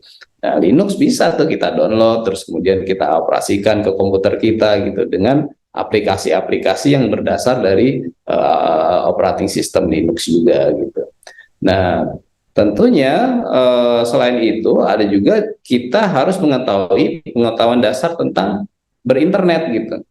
Nah, apa sih yang harus diperhatikan ketika kita melakukan koneksi internet misalnya? Nah, kita harus minimal tahu dulu device kita mendukung nggak internet gitu, bisa WiFi nggak untuk terkoneksi dengan internet. Nah, itu menjadi pengetahuan dasar kita. Berarti kita harus tahu tuh cara-cara penggunaan pengkoneksian WiFi dari handphone.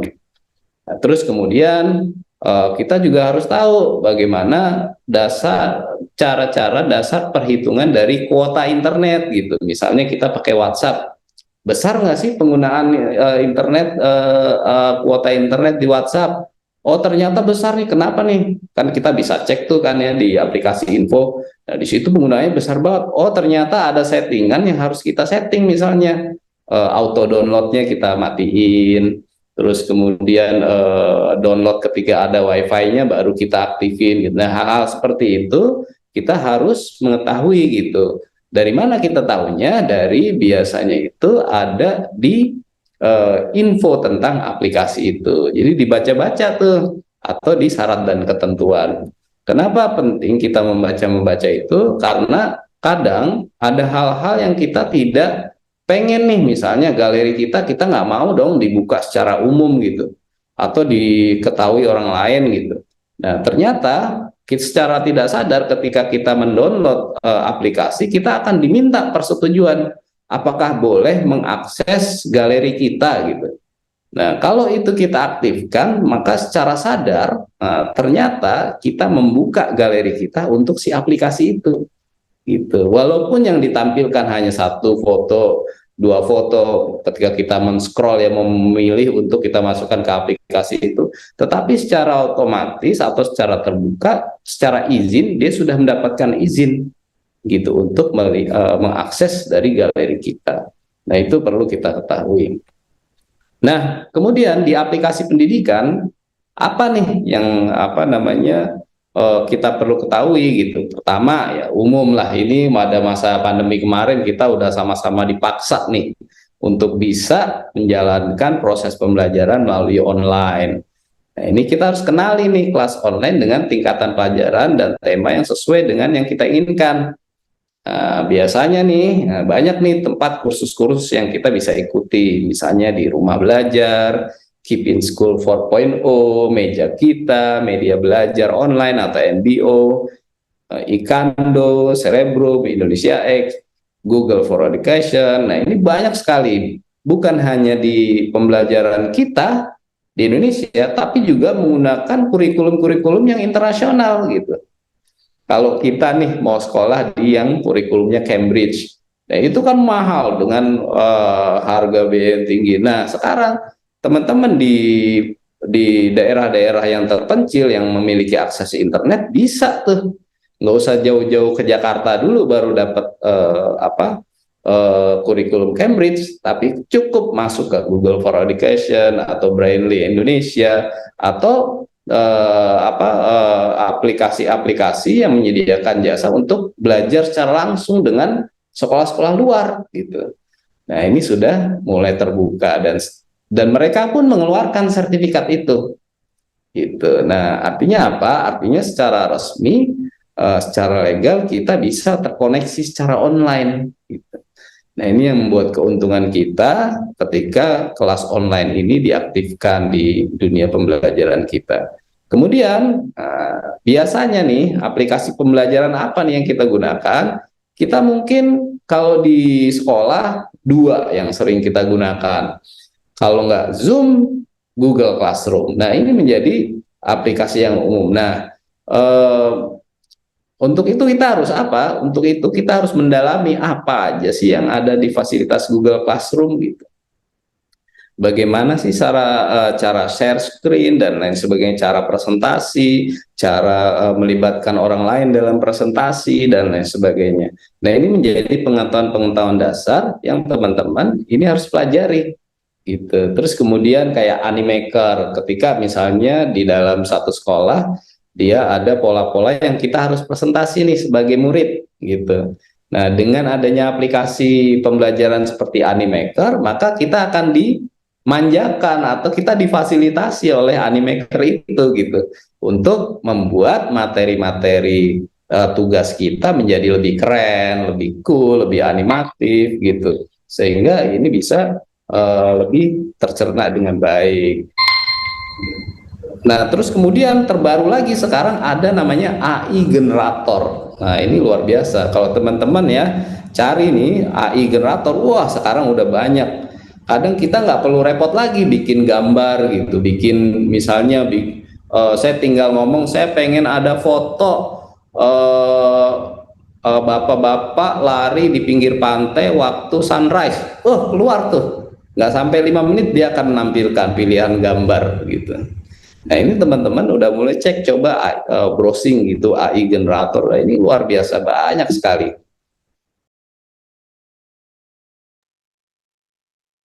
Kemudian, nah ini contoh-contoh tadi AI generator itu ada di, kalau teman-teman mau cari, coba buka futuropedia.io gitu. Nah, di situ banyak tuh pilihan-pilihan bagaimana AI ini bisa dimanfaatkan untuk tugas-tugas kita atau untuk pembelajaran-pembelajaran kita gitu. Nah, terus apa nih skill yang harus kita miliki? Minimal sekali kita harus ada 5. Nah, pertama adalah hari ini yang kita pelajari tentang informasi dan literasi data dan digital gitu. Nah, literasi data juga penting. Bagaimana kita tahu cara penggunaan data, mengetahui data yang valid, yang benar, yang tidak hoax. Nah, ini juga kita harus miliki. Terus pola berkomunikasi dan kolaborasi sekarang ini harus kita miliki. Nah, sekarang kita dipaksa nih, mau nggak mau kita harus belajar bahasa Inggris.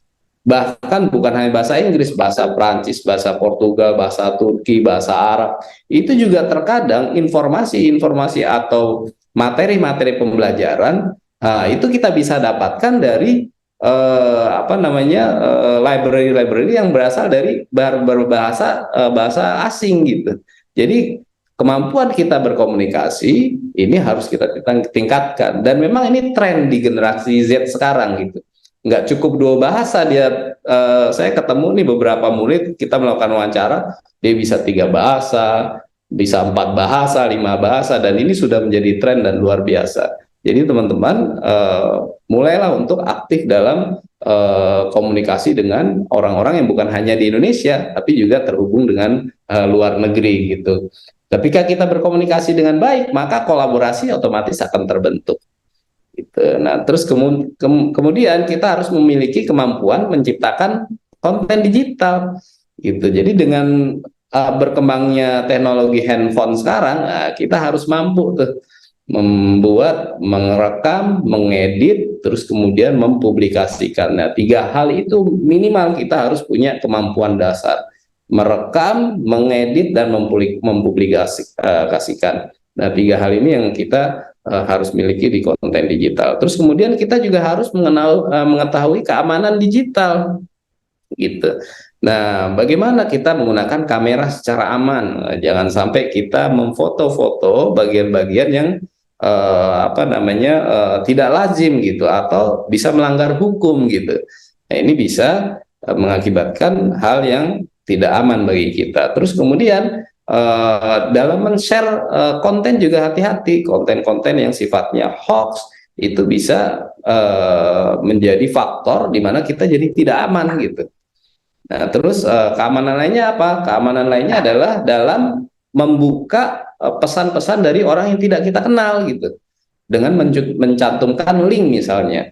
Kadang tuh mereka modifikasi gitu. Kita udah mempelajari, oh nih konten ini karakternya kayaknya malware nih. Oh, ini bisa virus nih dengan judulnya panjang banget gitu. Nah, ternyata berkembangnya sekarang kayak kemarin tuh tentang penggunaan mobile banking ya dihack dan lain sebagainya. Mereka mengirim link itu yang sudah dimodifikasi di Bitly gitu. Jadi seolah-olah itu kayak link Zoom. Ketika kita klik, wah itu malah bisa menyebabkan malware di handphone kita, menyebarkan malware di handphone kita.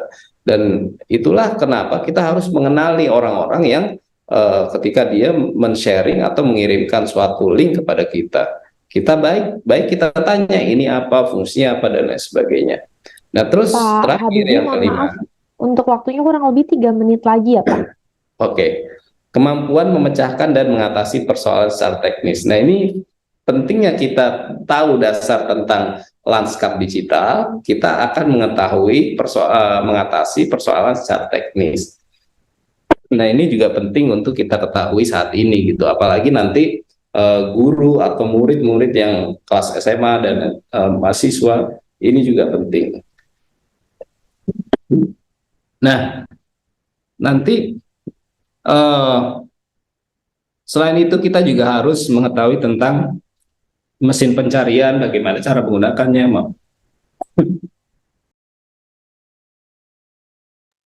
Mohon maaf nih, agak tenggorokannya gatal. Secara umum itu Mbak Zaza, bagaimana skill digital ini harus kita tingkatkan dan kita kuatkan di zaman sekarang, di zaman artificial intelligence yang sekarang makin masif gitu. Untuk itu kita harus minimal mengetahui dulu apa sih AI generator gitu. Nah, kenapa? Karena dengan AI generator, proses belajar mengajar sekarang ini bisa lebih bisa lebih cepat, lebih efektif dan lebih efisien. Gitu. Oke, mungkin sekian dulu dari saya. Nanti slide ini bisa diterima oleh teman-teman. Kalau ada hal yang belum saya sampaikan bisa dibaca di slide-nya. Nah, yang saya ingin highlight adalah Futurpedia.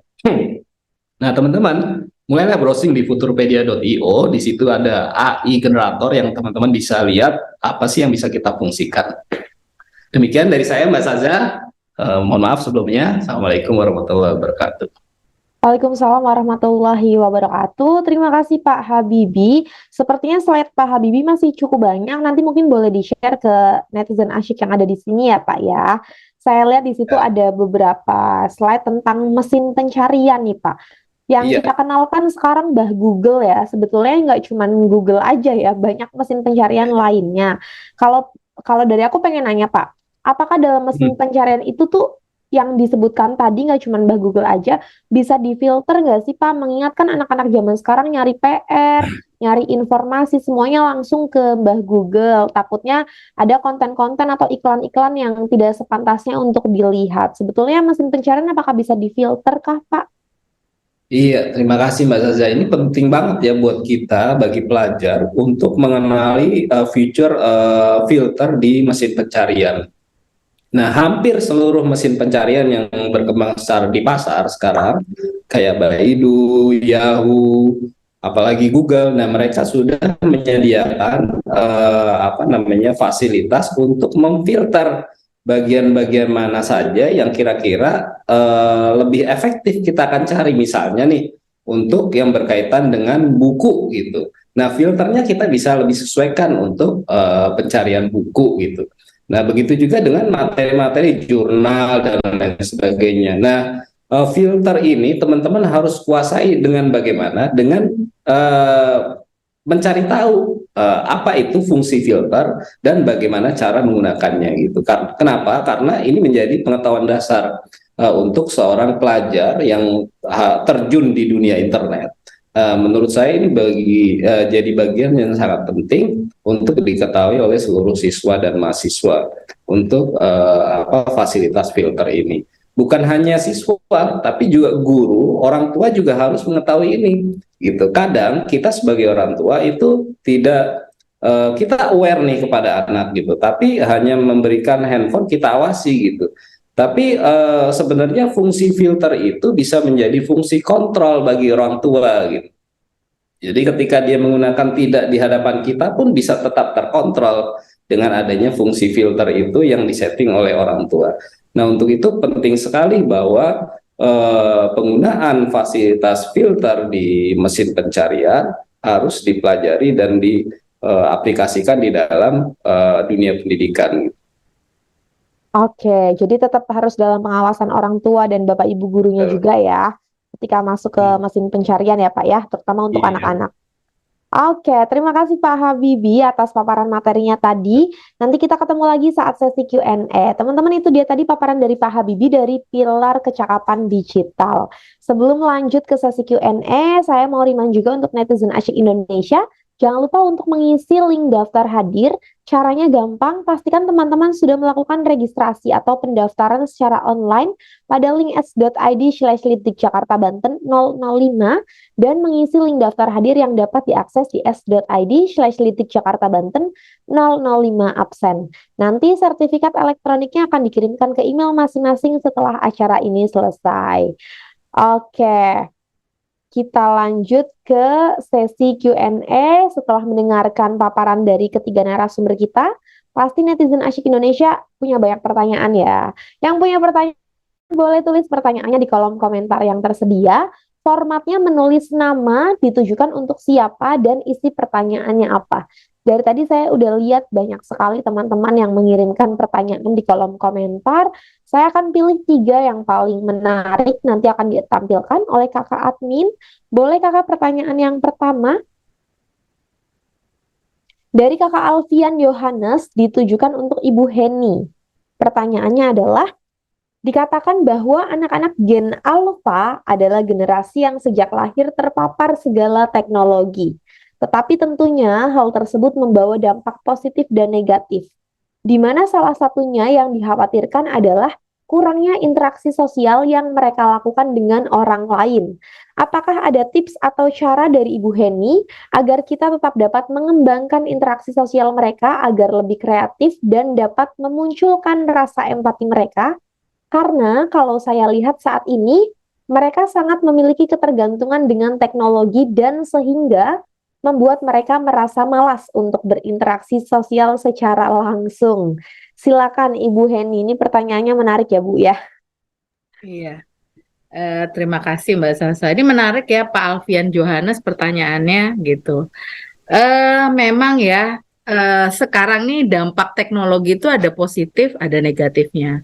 Yang positifnya itu adalah kecepatan informasi, kemudahan mengakses informasi ya. Mereka dapat belajar banyak. Tapi yang kedua adalah mereka menjadi lebih seperti kurang interaksi sosial ya. Jadi kayak mohon maaf apatis istilahnya ya dengan lingkungan. Nah, cara yang seperti ini kita juga bisa ini kan ya Pak. Misalnya kalau kebetulan Bapak pendidik atau juga orang tua ya. Nah, itu mulai anak-anak itu dilatih dengan hal-hal yang sifatnya aktif gitu. Kalau di sekolah kegiatan seperti pengembangan istilahnya kognitif, pengembangan juga afektifnya dari siswa atau motorik itu kita kembangkan. Jadi misalnya mereka mulai aktif musik gitu ya, dilatih untuk gimana cara misalnya nyanyi gitu. Kemudian musik misalnya bermain alat musik gitu ya. Sekolah menyediakan juga. Terus olahraga. Nah, ini kalau boleh saya cerita sebuah pengalaman, Bapak.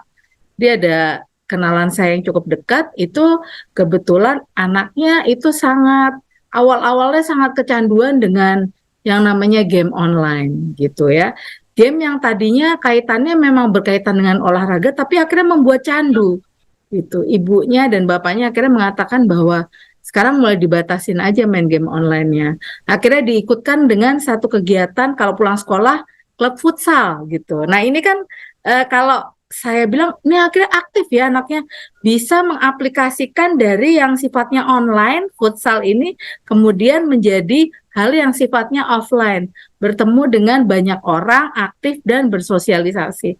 Akhirnya ya ibunya juga cerita sama saya, anaknya itu bahkan ada WA grup khusus, grup futsal yang memang real gitu loh ya, gitu. Jadi grupnya itu tidak secara online tapi juga secara offline. Janjian yuk, kapan kita main futsal? Kita ke lapangan kapan nih? Nah, ibunya udah cerita, udah ada perkembangan Bu Heni, dia cerita gitu. Mungkin kurang lebih itu ya Pak Alvin ya. Memang sebagai orang tua di era seperti ini atau sebagai pendidik nggak bisa keras ya kalau ngadepin siswa yang unik ya eranya karena sudah beda. Tapi mendampingi dan memberikan arahan hobi apa yang bisa membantu mereka agar berinteraksi sosial dengan baik. Terima kasih Mbak Sasa, saya kembalikan lagi waktunya.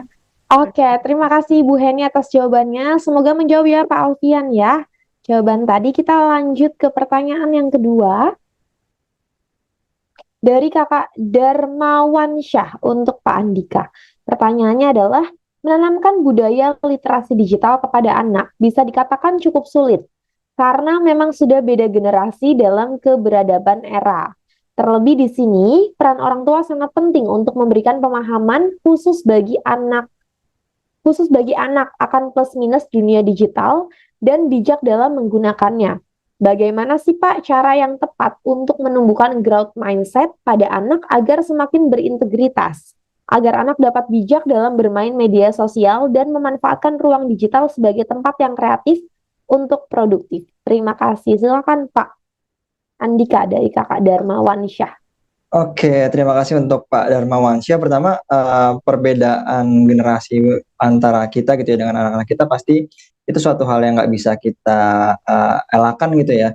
Maka dari itu kan di sini kita juga sama-sama belajar. Cuman yang harus jadi highlight orang tua juga, ketika orang tua mau memberikan sesuatu, entah itu anjuran, larangan, atau peraturan-peraturan yang terkait dengan ruang digital, nah itu juga harus dilakukan oleh orang tua juga gitu. Jadi jangan sampai misalnya nih kita sebagai orang tua bilang ke anak kita kalau udah malam jangan main gadget terus tidur gitu. Tapi ternyata kenyataannya kita sebagai orang tua juga masih melakukan hal tersebut gitu.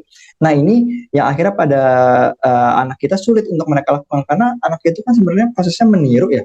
Mereka meniru apa yang dilihat, mereka meniru apa yang ada di sekitar mereka. Jadi ketika kita sebagai orang tua, kita juga harus mencontohkan kepada anak. Jangan sampai misalnya karena banyak nih kejadian yang khususnya buat orang tua yang masih cukup muda gitu yang usia 30 sampai 40 tahun atau sekitar 45 tahun ke bawah.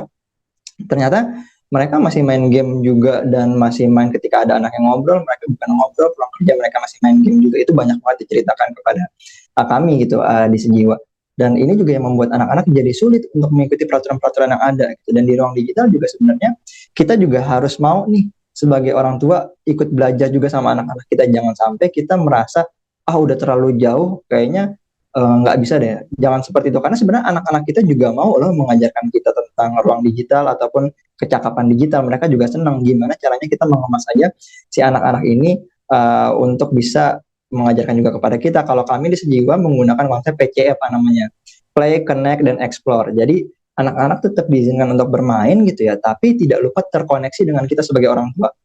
Dan juga anak-anak juga tidak lupa terkoneksi terhadap lingkungannya. Jadi Play, Connect, dan Explore. Explore ini seperti yang tadi Ibu Hendy bilang, anak-anak juga perlu untuk melakukan interaksi dengan dunia nyata gitu. Jadi jangan sampai dia ada di ruang digital aja. Jadi eksplorasinya, eksplorasi bakat anaknya, eksplorasi lingkungannya. Orang tua juga ngajak bareng-bareng anak nih. Ketika orang tua melarang anak, mereka juga bisa memberikan jalan lain gitu supaya anak misalnya bisa untuk melakukan hal yang mereka inginkan. Kayak tadi mungkin yang dari Ibu Henny, anaknya dilarang untuk main gitu ya, tapi dikasih alternatif untuk main futsal gitu. Nah ini juga bisa dilakukan bagi orang tua lainnya. Jadi hal ini juga bisa diterapkan di kehidupan ketika kita ingin menginginkan anak-anak kita punya growth mindset di dalam kehidupannya supaya lebih berintegritas. Kalau mau anak kita berintegritas, orang tua juga harus berintegritas dulu yang pertama. Gitu. Jadi jangan sampai kita mengharapkan sesuatu dari anak kita, tapi kita nggak melakukannya. Itu nggak akan mungkin terjadi karena anak-anak pada dasarnya adalah meniru dan juga mempraktekkan apa yang ada di sekitar dan juga lingkungan mereka. Itu sih Kak untuk jawaban dari pertanyaan Pak Darmawan ya. Pak Darmawansyah, baik. Terima kasih Pak Andika atas jawabannya. Harus lead by example ya dari orang tuanya ya. Kalau nggak mau anaknya main gadget sebelum tidur, orang tuanya juga jangan main gadget sebelum tidur. Kita lanjut ke pertanyaan yang terakhir. Dari Kakak Fatoni Amiruddin untuk Pak Habibie, pertanyaannya adalah search engine menjadi hal yang penting dalam peningkatan digital skill. Karena dengan mesin pencarian, semua informasi bisa didapatkan. Menurut Bapak, bagaimana keterkaitan search engine dengan peningkatan digital skill dalam menggunakan search engine? Karena dengan search engine, informasi yang didapatkan banyak sekali dan kadang tidak difilter yang menyebabkan masyarakat justru akan menyebabkan banyaknya informasi tidak benar yang bertebaran. Serta bagaimana sebaiknya kita menjaga keamanan dalam search engine. Dan apakah dengan metode incognito akan menghapus jejak digital kita di ruang digital? Terima kasih. Silakan Pak Habibie. Panjang nih, luar biasa pertanyaannya. Panjang, mungkin silakan Bapak. Search engine itu banyak di search engine itu banyak fasilitas juga yang diberikan, banyak feature yang kita bisa explore sehingga kita bisa mendapatkan apa yang kita cari dengan lebih detail gitu. Nah, caranya dengan apa? Kalau kita tidak kesulitan dalam memanfaatkan feature itu ketika kita mencari sesuatu itu didetailkan gitu. Kalau perlu ya dipanjangkan gitu. Kenapa seperti itu? Karena untuk meminimalisir lebih general yang kita dapatkan. gitu. Contohnya apa namanya, kita pengen mengetahui tentang COVID-19. Ketika kita mengetik di search engine, salah satu search engine dengan COVID-19, maka yang berkaitan seluruhnya dengan COVID-19 dia akan keluar gitu. Apalagi itu yang menjadi website atau link yang sering diakses oleh orang gitu ya. Maka itu akan menjadi halaman pertama yang kita akan konsumsi gitu. Nah, lalu bagaimana cara mensiasatinya? Detailkan misalnya COVID-19 di DKI Jakarta atau data COVID-19 di DKI Jakarta. Maka dengan sebuah kalimat itu hasil pencarian yang akan disajikan kepada kita akan lebih detail dan akan lebih spesifik link yang akan kita dapatkan, sehingga kita tidak membuang waktu atau tidak terlalu banyak men-scroll mencari sesuatu yang materi yang kita cari di mesin pencarian tadi. Juga bisa kita dengan menggunakan mesin pencarian yang secara spesifik gitu. Misalnya kita membuka website yang sering kita akses gitu. Misalnya kita pengen mengetahui COVID di DKI Jakarta gitu. Nah, kita bisa langsung mendatangi websitenya Jakarta corona.go.id gitu. Nah, di situ langsung tersedia data tentang COVID-19, program-program kolaborasi, bagaimana cara penanggulangan dan materi-materi campaign dan lain sebagainya. Nah, di situ secara spesifik searching yang kita dilakukan di dalam website yang lebih detail, maka kita akan mendapatkan link-link yang lebih spesifik gitu. Dan kaitannya dengan incognito atau kita tadi pertanyaannya pencarian menghilangkan ya Menghilangkan jejak digital. Jejak di digital kita itu ada dua tersimpan nih, teman-teman juga harus hati-hati gitu. Ada yang tersimpan secara cache di dalam atau tulisannya cache gitu ya di dalam history di dalam device kita gitu. Ini yang bisa kita hilangkan gitu. Tapi sesungguhnya ada jejak-jejak digital yang kita harus hati-hati, yang kemungkinan besar kita juga tidak bisa mengaksesnya, tapi itu tidak bisa hilang gitu. Dan seperti apa contohnya? Nah, ini history yang direkam oleh aplikasi pihak ketiga gitu. Nah, ini yang kita harus hati-hati gitu. Kadang nih kita membuka YouTube misalnya. Ketika kita mengakses YouTube, tapi selain buka YouTube, kita juga mengakses aplikasi yang halaman website yang lain gitu, yang kita nggak tahu sumber website itu mempunyai kemampuan apa gitu. Nah, ketika kita membuka YouTube, history dalam satu satu waktu yang sama ketika kita buka itu juga bisa terekam secara online gitu. Artinya apa? History yang tercatat di dunia maya ini punya kekekalan yang dia lebih abadi gitu. Artinya ini yang bisa menjadikan kita tidak bisa mengakses, tapi orang lain kemungkinan dengan kemampuan khusus bisa mengakses itu gitu.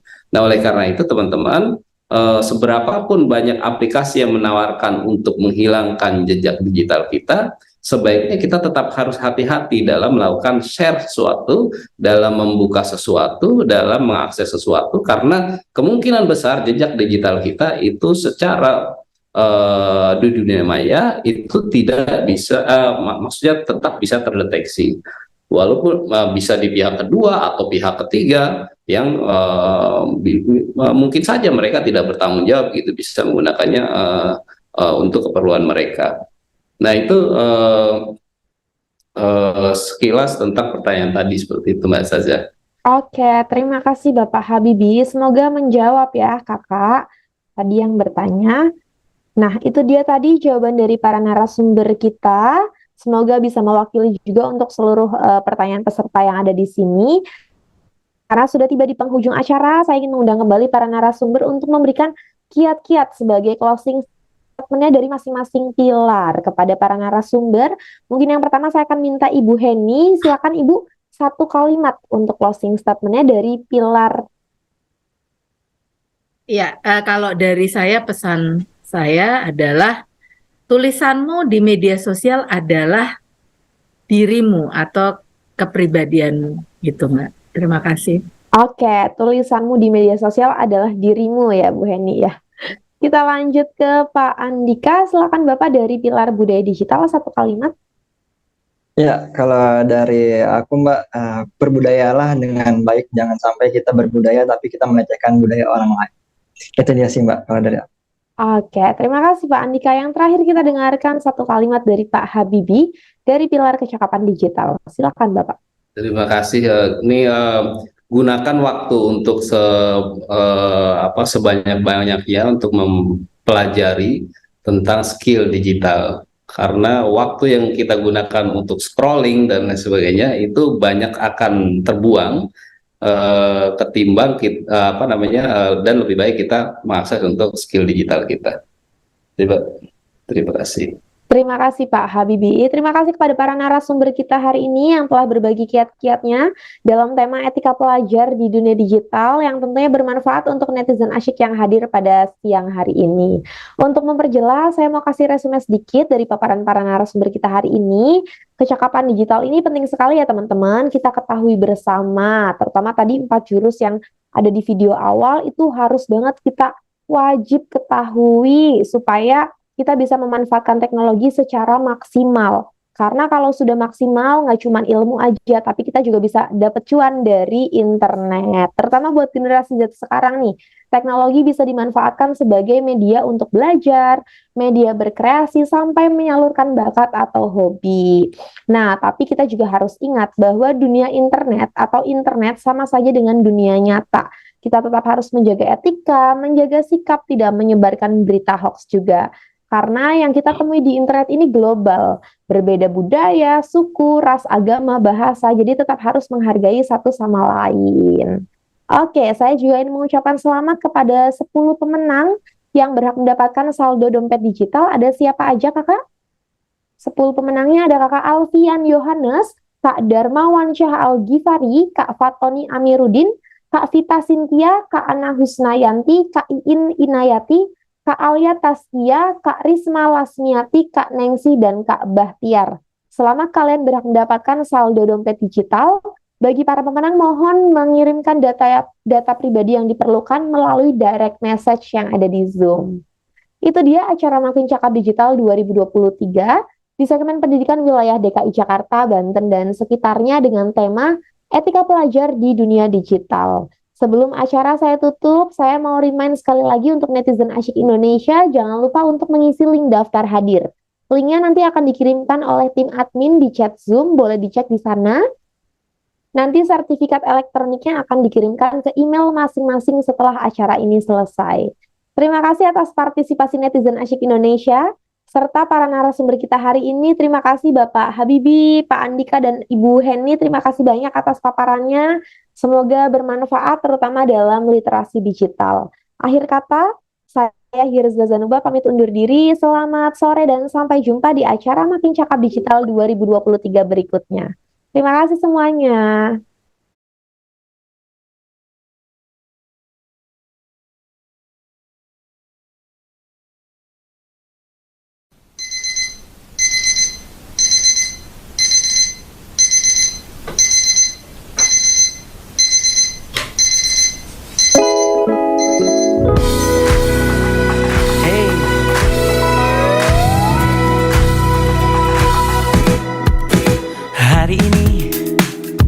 Mulai hari ini, jangan lepas kesempatan di depan mata. Bebas mencari yang jadi inspirasi, bebas mencipta apa yang disuka. Telusuri, terus telusuri, bacakan tanda tanya dalam sanubari. Oh, temukan kuncimu tanpa ragu lagi. Masa depanmu penuh warna-warni. Di dunia maya, kita semua punya cerita.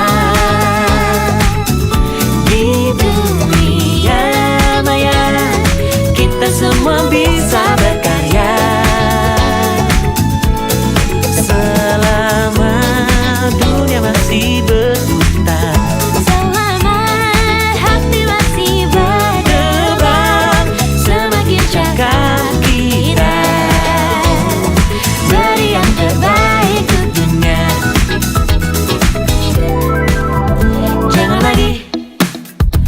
janganlah lagi tampilkan yang berbeda dengan jati diri. tiada lagi perundungan tak henti. Mari berlari bersama menggapai mimpi. Di dunia maya kita semua punya cerita. Di dunia maya kita semua bisa berkarya. Oh, selama dunia masih berputar, Selama hati masih berdebar, semakin cakap kita, beri yang terbaik tentunya. oh, oh, oh, oh, oh. Meski kadang tak pasti, Oh, oh, ada yang baiknya dihindari. namun ku percaya kita pasti bisa menilai lebih bijaksana. Di dunia maya Kita semua punya cerita. kita semua bisa berkarya, Punya cerita. bisa berkarya. Di Di dunia maya kita semua punya cerita.